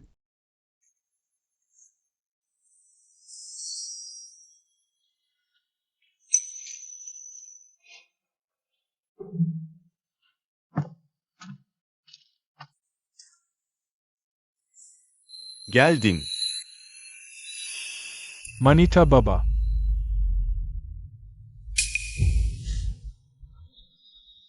Bu türden hoşlanıyor musun? Hayır, sadece bir hayranımdı. Onunla 2 laf ettim. Nişanlın burada değil ya. Erkek erkeğe anlarım ben.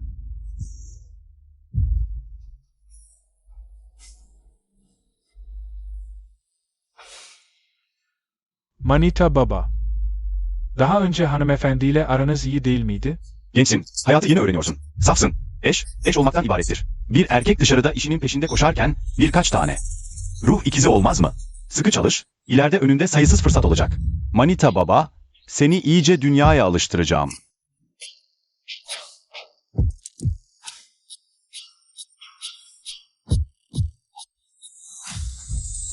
Patron mu?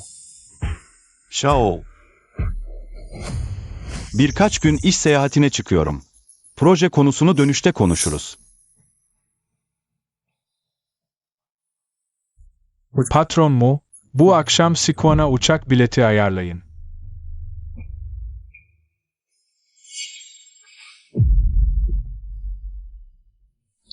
Danışmanın verdiği adres bu olmalı.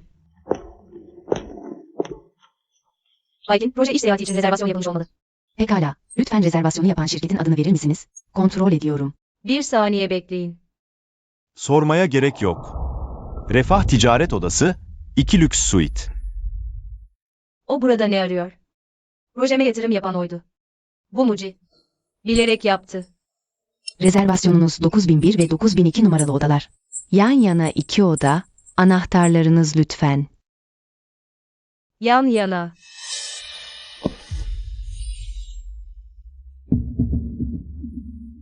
$8 milyar insanın ortalama ömrünü 0,1 yıl uzatabilirim.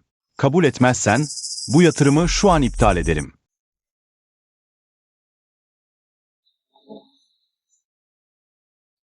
Patron mu? Uluslararası toplantı başlamak üzere. Siz ve hanımefendi ve bayan bay, toplantı salonuna geçmelisiniz. Buyurun, Bayan Bay.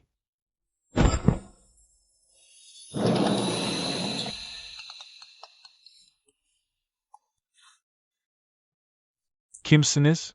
Hocam. Geçen sefer konuştuğumuz şeyi düşündünüz mü? Söyledim ya. Ben Refah Ticaret Odası'na patronun adayım. Kim olduğun önemli değil, onun yerini almaya çalışma. Ona ihanet etmem.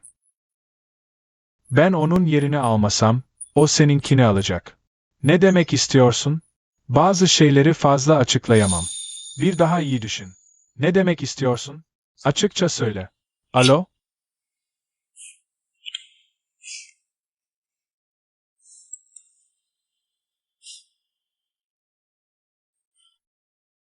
Rengu.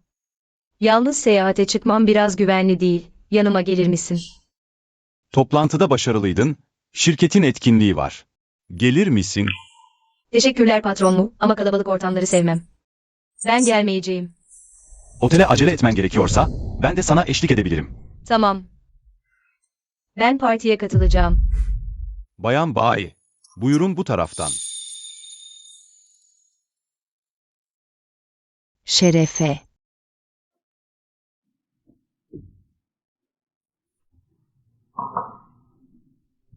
Sadece içmek ne kadar sıkıcı. Hadi bir oyun oynayalım.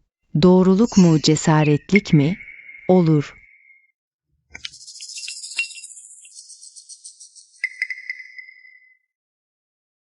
Hadi Bayan Bayi, birini seç. Hadi ama hadi. Cesaretlik görevi. Önündeki bu şişeyi bitir. Olmaz olmaz, benim alkol alerjim var. O halde striptiz yap. Kabul edilir. Değil mi? Eğer tüm meydan okumalarınız böyleyse. Gitmek zorundayım. Ama yapma. Son bir tane, 3 şansın var. Bu son şansın, bir daha değiştiremezsin. Bu en zorlusu. Git ve patron Mumuz'a parmağındaki yüzüğü çıkarttır. Bu da bir meydan okuma sayılır mı? Tabii ki. Bayan Bayi gerçekten bilmiyor mu? Patron Mumuz'un hikayesini. Hayır, bilmiyorum. Anlatın bana o zaman, yoksa. Nasıl meydan okuyacağımı bilemem. Patron Mumuz'un parmağındaki o pırlanta yüzük. Onun tabusu. Karısı bu kadar yıldır yok olmasına bakma. Hala tam anlamıyla altın bekar. Bugüne kadar. Hiçbir kadın yanına yaklaşamadı. Neden ki? Duyduğuma göre ölen karısına söz vermiş, ölüm döşeğinde bile. Evlilik yüzüğünü çıkarmayacağına dair. Çıkarmak yok. Uyuyacağız. Uyurken bile çıkarmak yok, ölene kadar çıkarmayacaksın. Dışarıda o kadar kadın var. Bana söz ver, sonsuza kadar sadece benim olacaksın.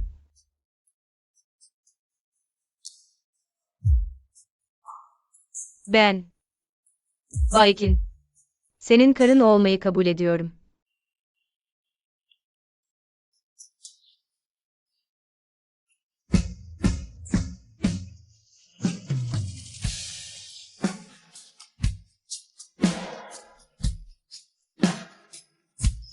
Ve şu var ki bu 6 yıl boyunca patron mu hep zamanında işten çıktı.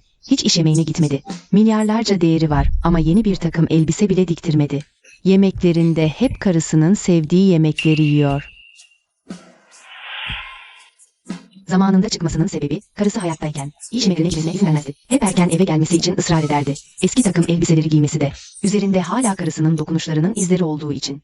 Patron mu böyle yaparak belki de karısının hala yanında yaşadığı hayalini kuruyor.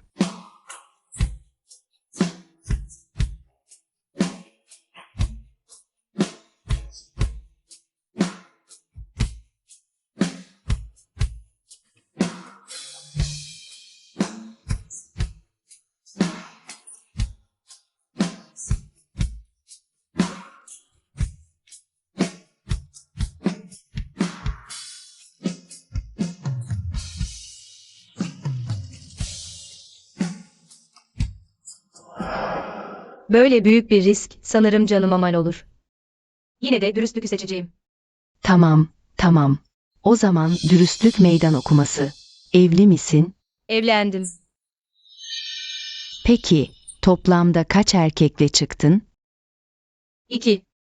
2 mi? Yani şimdiki ve eski kocan. Peki, en çok sevdiğin erkeğin? Şimdiki mi yoksa eski kocan mı? Söylemeye cesaretin var mı? Kimmiş o? Elbette. Şu anki kocam ve eski kocam.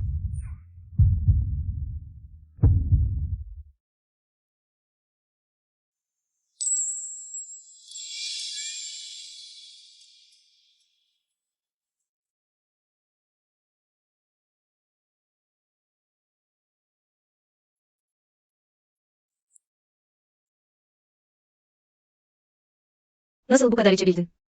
Benimle mi ilgileniyorsun? Hayır. Tıpkı 6 yıl önceki gibi. Kendini kandırıyorsun.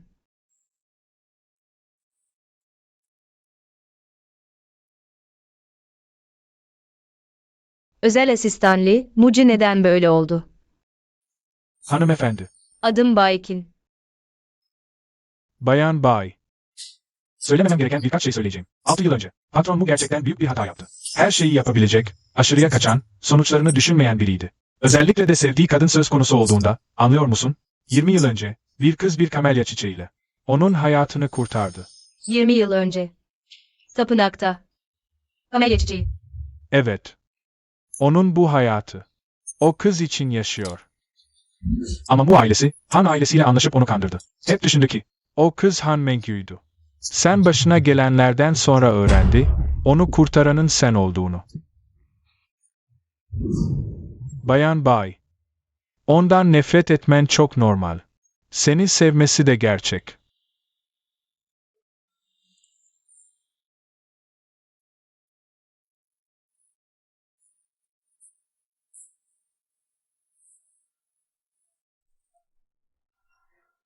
Muci, oda kartın nerede?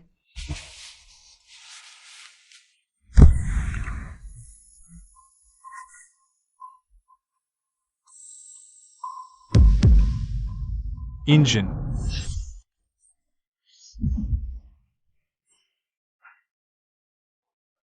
Rengu, manevi baban çok içti. Hemen onu içeriye götür.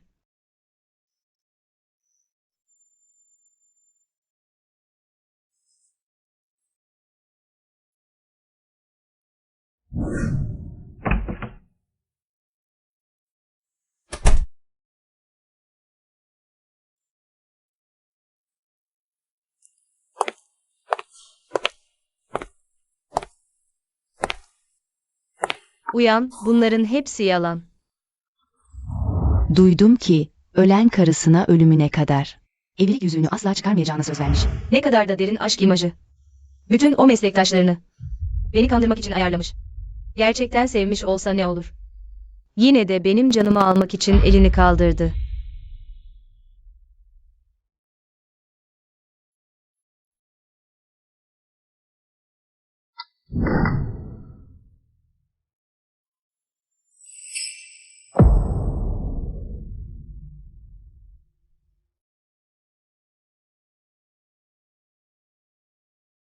Muci takıntılı biri. Sevdiği kadın için her şeyi feda edebilir. Ve sen, o fedakarlıksın.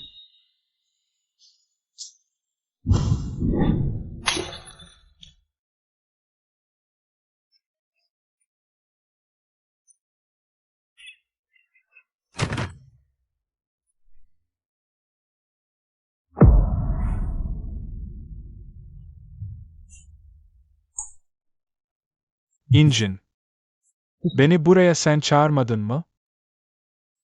Evet, ama bu kadarını düşünmemiştim. Hem anlaşmamış mıydık? Evlendikten sonra. İncin. Ben bir erkeğim. Benim de ihtiyaçlarım var. Hep bu kadar anlayışlı değil miydin? Bu konuya gelince. Neden bana hep direniyorsun? Beni sevmiyor musun? Ben.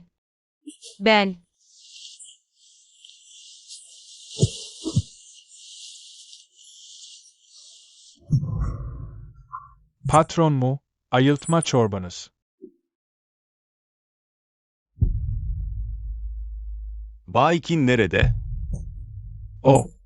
O öğretmenle birlikte yandaki 9001 numaralı odada. Kapı kilitli, başka bir şey bilmiyorum. Yan odanın anahtar kartını bana getir. Patron mu? Bu. Hemen hallederim.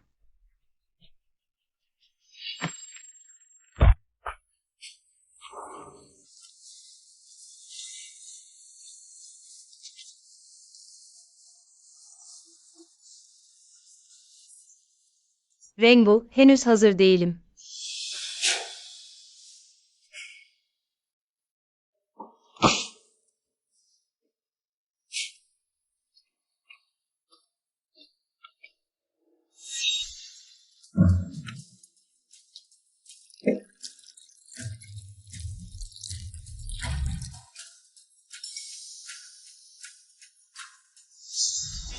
Muci, sen buraya nasıl girdin? Ne işin var burada? Muci, yine ne saçmalıyorsun? Onu mu savunuyorsun? Saçmalamayı bırak. Biliyorum ki o silahında. Mermi yok. Deli misin sen? O ses de ne? Hiçbir şey. Git.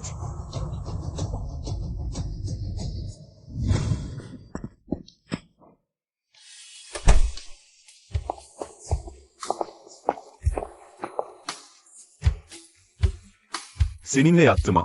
Bu seni ilgilendirmez. Onu seviyor musun? Bu da seni ilgilendirmez. Gözlerime bak ve cevap ver. Onu seviyor musun? Evet, seviyorum. Sorun değil. Seni ondan soğutacağım. Muci.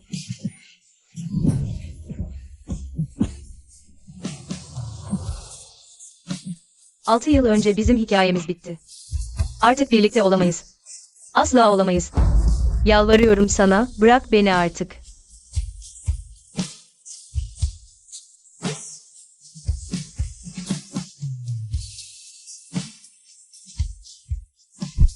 Bana karşı istediğini yapabilirsin.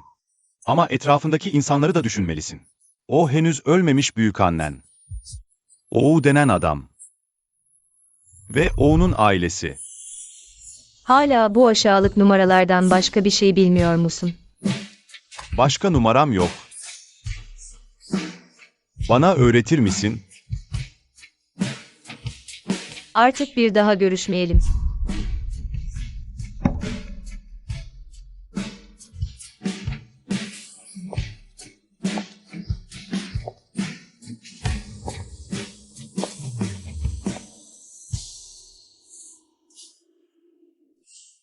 Az önceki ses neydi? Vazoyu yanlışlıkla kırdım. Rainbow, en kısa sürede evlenmek istiyorum. En kısa sürede. Ne kadar kısa? Gelecek hafta. Tamam, düğün organizasyon şirketini arayıp sorayım. Yerel bir yerde olmasını istemiyorum. Uzak bir şehre gitmek istiyorum. Mümkün olduğunca sade, ilan edilmeden. Gerçekten sıradışı bir kadınsın. Peki. Sen ne dersen?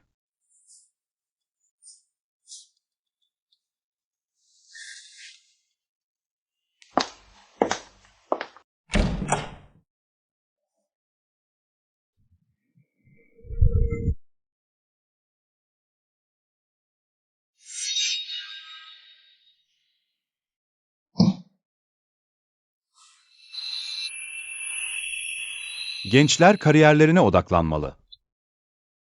Baykin Hanım'a gelince, onunla ben ilgilenirim.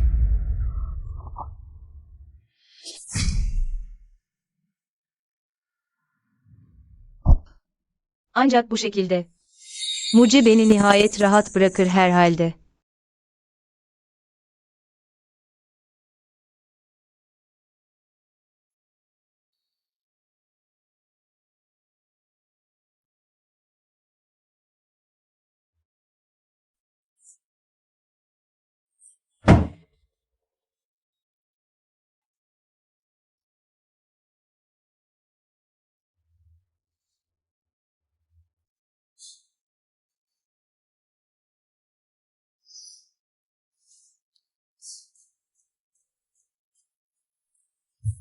Tebrikler, tebrikler. Mutlu evlilikler. Teşekkürler.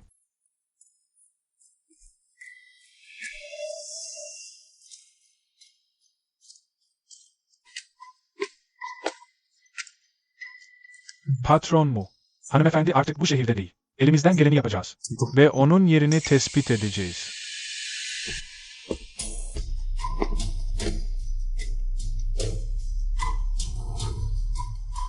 Görüşürüz. Rainbow, vakit geç oldu. Önce odama gidip makyajımı çıkarayım.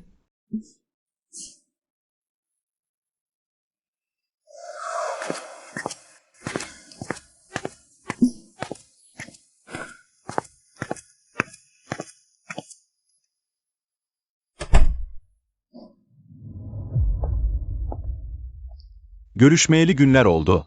Baykin Hanım, mutlu evlilikler.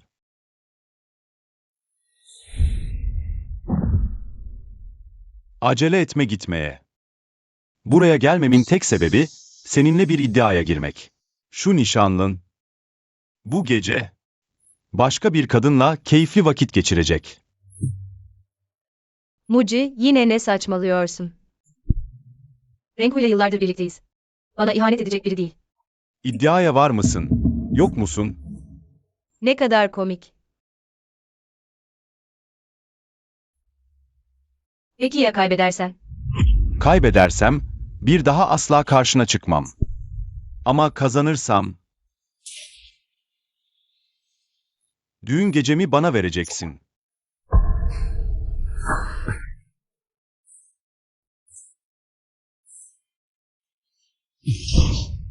Özür dilerim. Öğretmen oğul. Bayan Yido. Bugün evleniyorsun.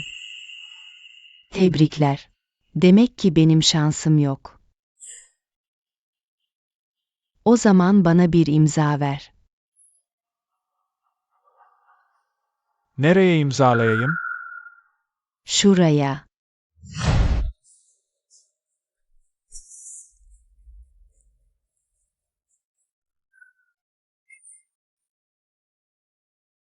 Bu pek uygun olmaz.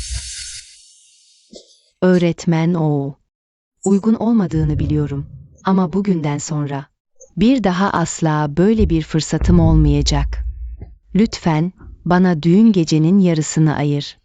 Bir hayalimi gerçekleştir. Karının yapmak istemediği her şeyi yapabilirim. Vermek istemediği her şeyi ben verebilirim.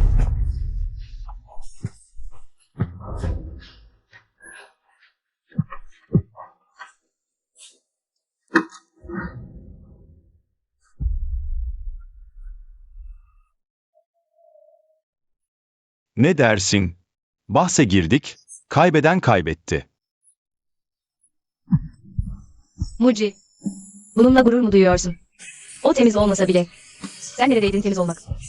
6 yıldır hiç tatmadım. Temiz mi değil mi? Dene de gör. Bırak beni. Bırakacağım seni. Bırak.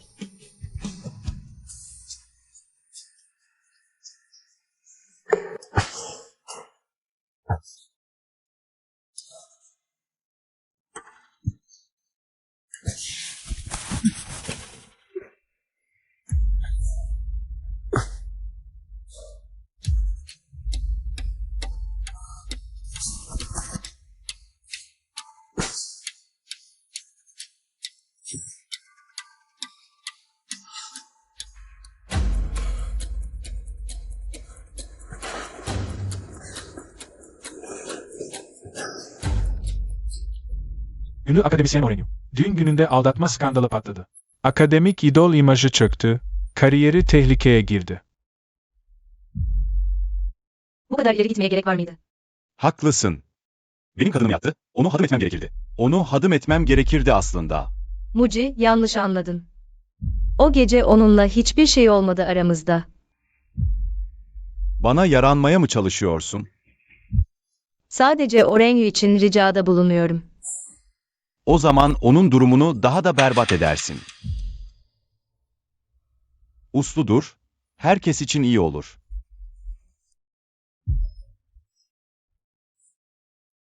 Müdür bey, dinleyin lütfen. Şu an tüm internet senin düğün günü aldattığın haberleriyle dolu. Açıklayacak neyin kaldı ki? Yönetim kurulu ortak kararıyla. Okuldan atıldın. Müdür bey.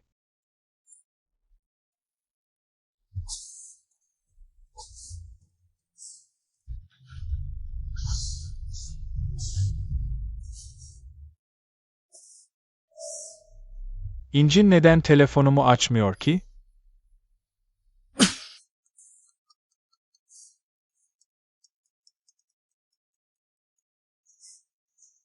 Merhaba hocam.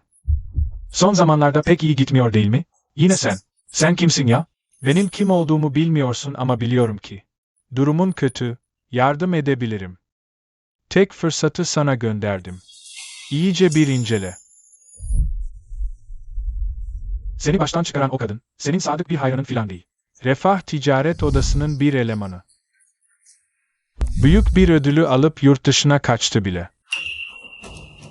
Peki ya Baykin? O nişanlın. Muci'nin bir türlü unutamadığı eski karısı işte. Siz tanışıyor musunuz? Tanışıyoruz.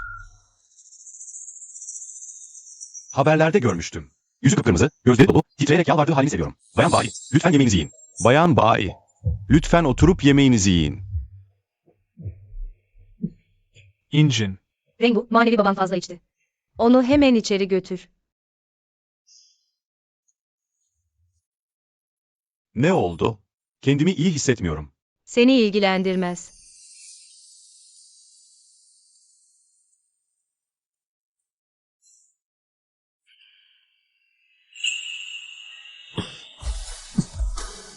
Muci, yine ne yapacaksın?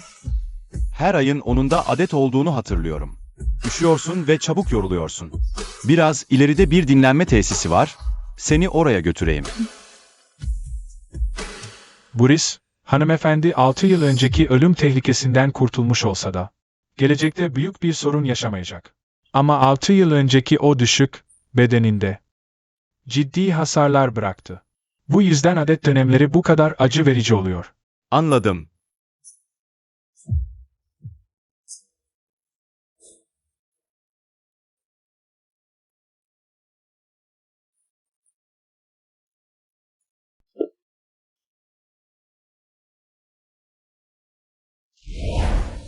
Dileğim, son kamelya çiçeğinin asla solmaması. O kişinin hayatının, onun gibi parlak açması. Ben. Baykin. Senin eşin olmayı kabul ediyorum. Ben, Muci, senin kocan olmayı kabul ediyorum.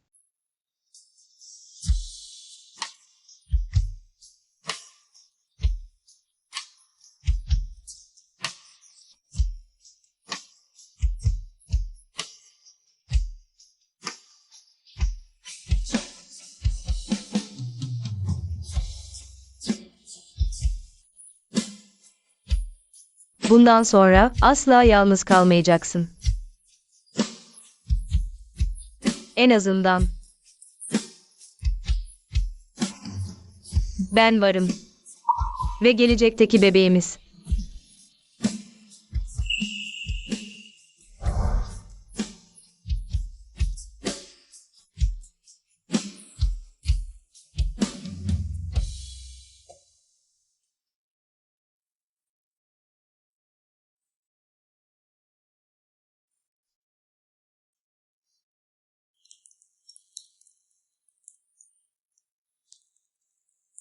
Muci, ne yapıyorsun? Görmüyor musun?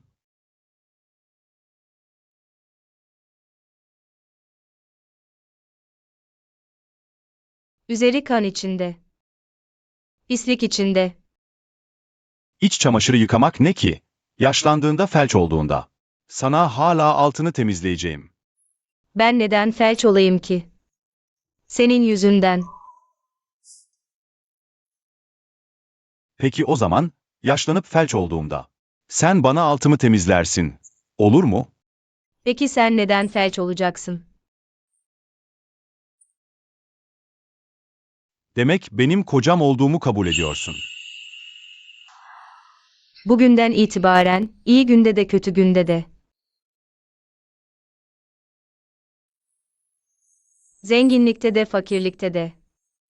Sağlıkta da seni her zaman seveceğim ve koruyacağım. Ölüm. Bizi ayırana kadar. Unuttun mu? Son zamanlarda bebek planlıyoruz. Hanımım. Bundan sonra ne olursa olsun, her zaman hatırla. Sen ben Muci'nin karısısın. Anladım.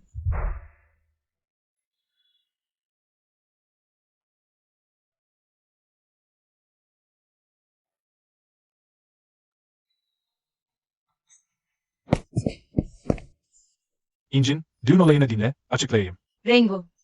İncin, asla seni aldatmayı düşünmedim. O bana tuzak kurdu. O kadın, onlar, Refah Ticaret Odası'ndan, beni baştan çıkarması için özel olarak gönderdi. İddiaya girer misin?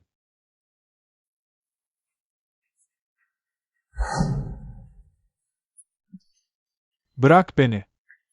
Muci, hem benim kadınımı çaldın hem de geleceğimi mahvettin. Seni asla affetmeyeceğim.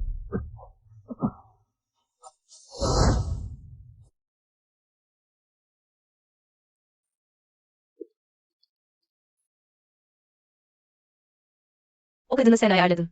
Bütün bu uğraşların. Yeni numaralarından biri. Muci.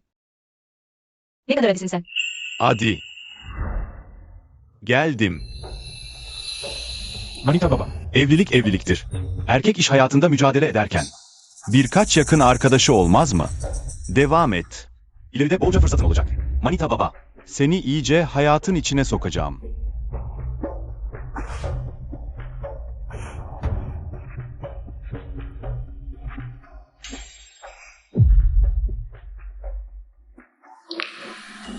Ben onun kafasına silah dayayıp pantolonunu indirtmedim.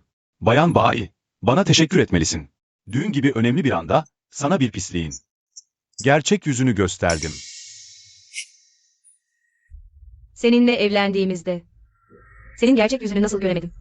Görmek mi istiyorsun? Öyleyse sana ömür boyu yavaş yavaş göstereceğim.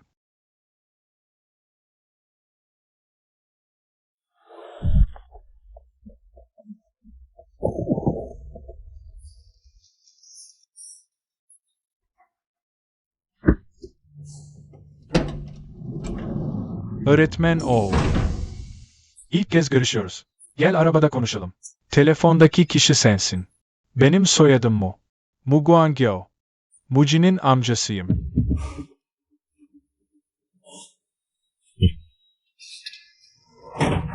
Gel. Endişelenme. Sana ulaşmamın nedeni ortak bir hedefimizin olması.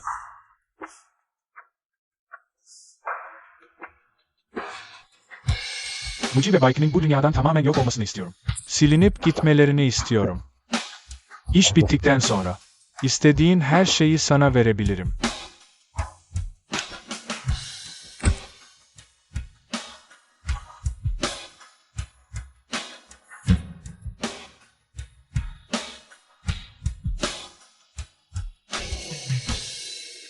Ne yapmamı istiyorsun? Bayan Bay misiniz? Lütfen belgelerinizi imzalayın. Gönderen, Uluslararası Tıp Birliği. Teşekkürler. WMA Küresel Tıp Konferansı. Davetiye.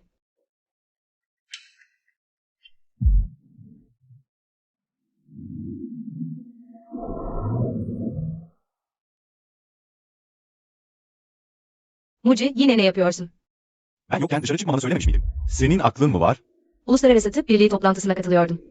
Gitmek istiyorsan seni ben götürürüm.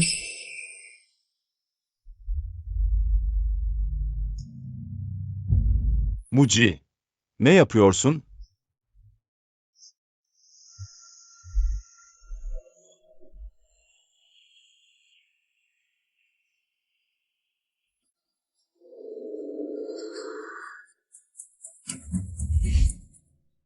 İl başını. Yaralanmışsın. Arabada kal, dışarı çıkma. Arabanın sistemi haklendi, uzaktan kilitlendi.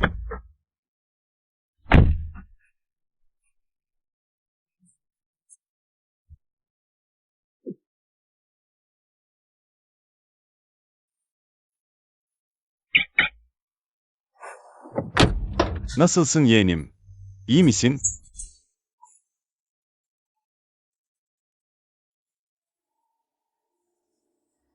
Mu Guangyo, beni pusuya mı düşürdün? Seni küçük serseri. O kadın yüzünden. Bütün Mu ailesini hapse attırdın. O kadar seviyorsan, ölümle ayıracağım sizi. Arabanın altında bir bomba var. 60 saniye sonra. Sen ve kadın parça parça olacaksınız. Tabii eğer elindeki silahla kendine son vermezsen. Uzaktan kumandalı bombayı kapatıp kadının hayatını başlayabilirim. Tabancanla kendini öldürmezsen.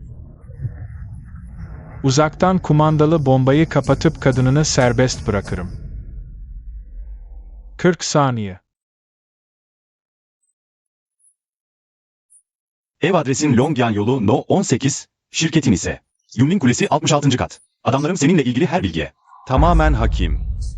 Eğer Bay Qin Viang şehrine döndüğünde tek bir teline bile zarar gelirse tüm ailen ve şirketindeki her çalışan yarının manşetlerinde olacak.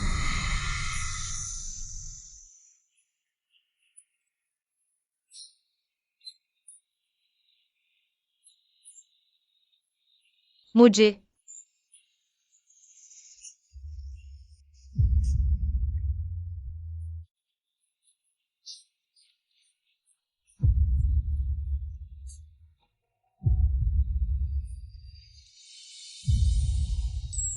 Seni sonsuza kadar seveceğim. Seni ölüm bizi ayırana kadar koruyacağım.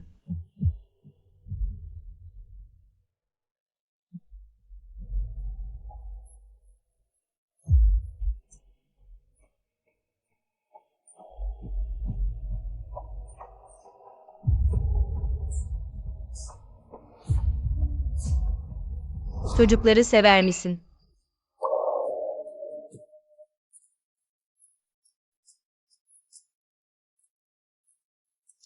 Tahmin ediyorum, senin gibi sert. Buz gibi taş kalpli insanların içi aslında daha çok sevgiye açtır. Sıcak bir yuvaya daha çok ihtiyacın var.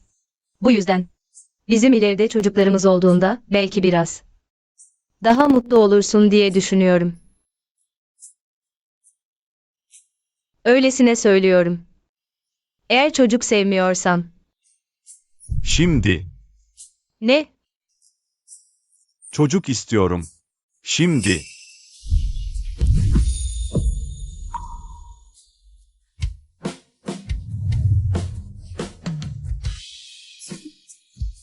Bay Mu, ben hala üniversite öğrencisiyim. Belki birkaç yıl sonra.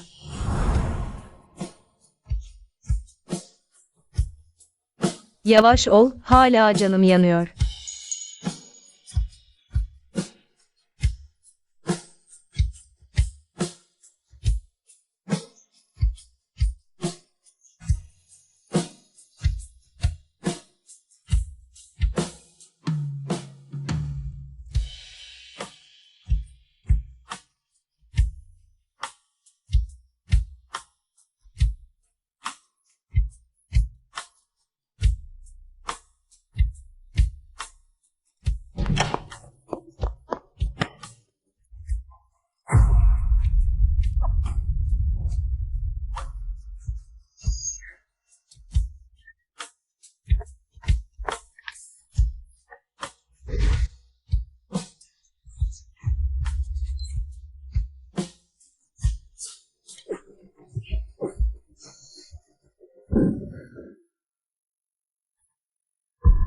Patron Mu, bomba devre dışı bırakıldı. Mugangeo'da, kontrolümüz altına alındı. Siz ve Bayan Bai iyi misiniz? Hemen birilerini yolluyorum. Muci.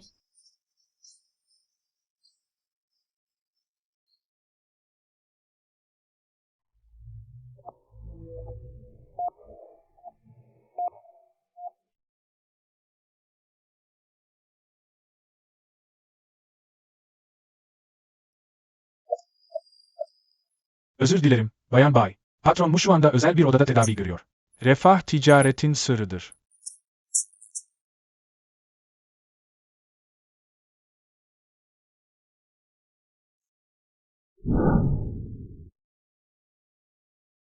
Büyükanne, o olayların seni çok yıprattığını biliyorum. Ama büyükanne giderek yaşlanıyor. Artık sana bakamayacağım. Uygun bir erkekle karşılaşırsan hemen evlen. Hayatının geri kalanında bir sığınağın olsun. Yoksa büyükanne öldüğünde gözlerimi huzur içinde kapatamam.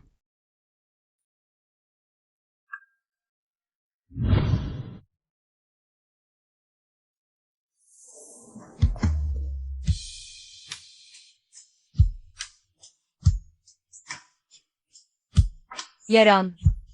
İyileşti mi? Neredeyse. Gece aktivitelerime engel olmuyor. Bir şey var. Yurt dışındaki bir üniversiteden teklif aldım. Yarın gidiyorum. Benden uzaklaşmak istiyorsun. Ben, Geçmiş geri gelmez. Biliyorum.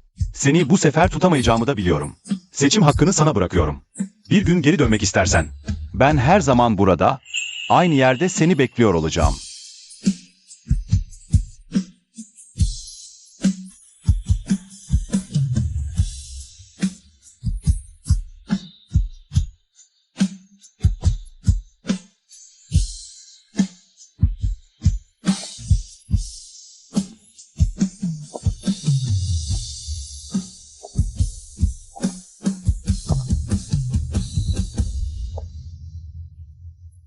Dileğim şu ki, son kamelya çiçeği asla solmasın. Onun hayatı da tıpkı o çiçek gibi hep parlak kalsın.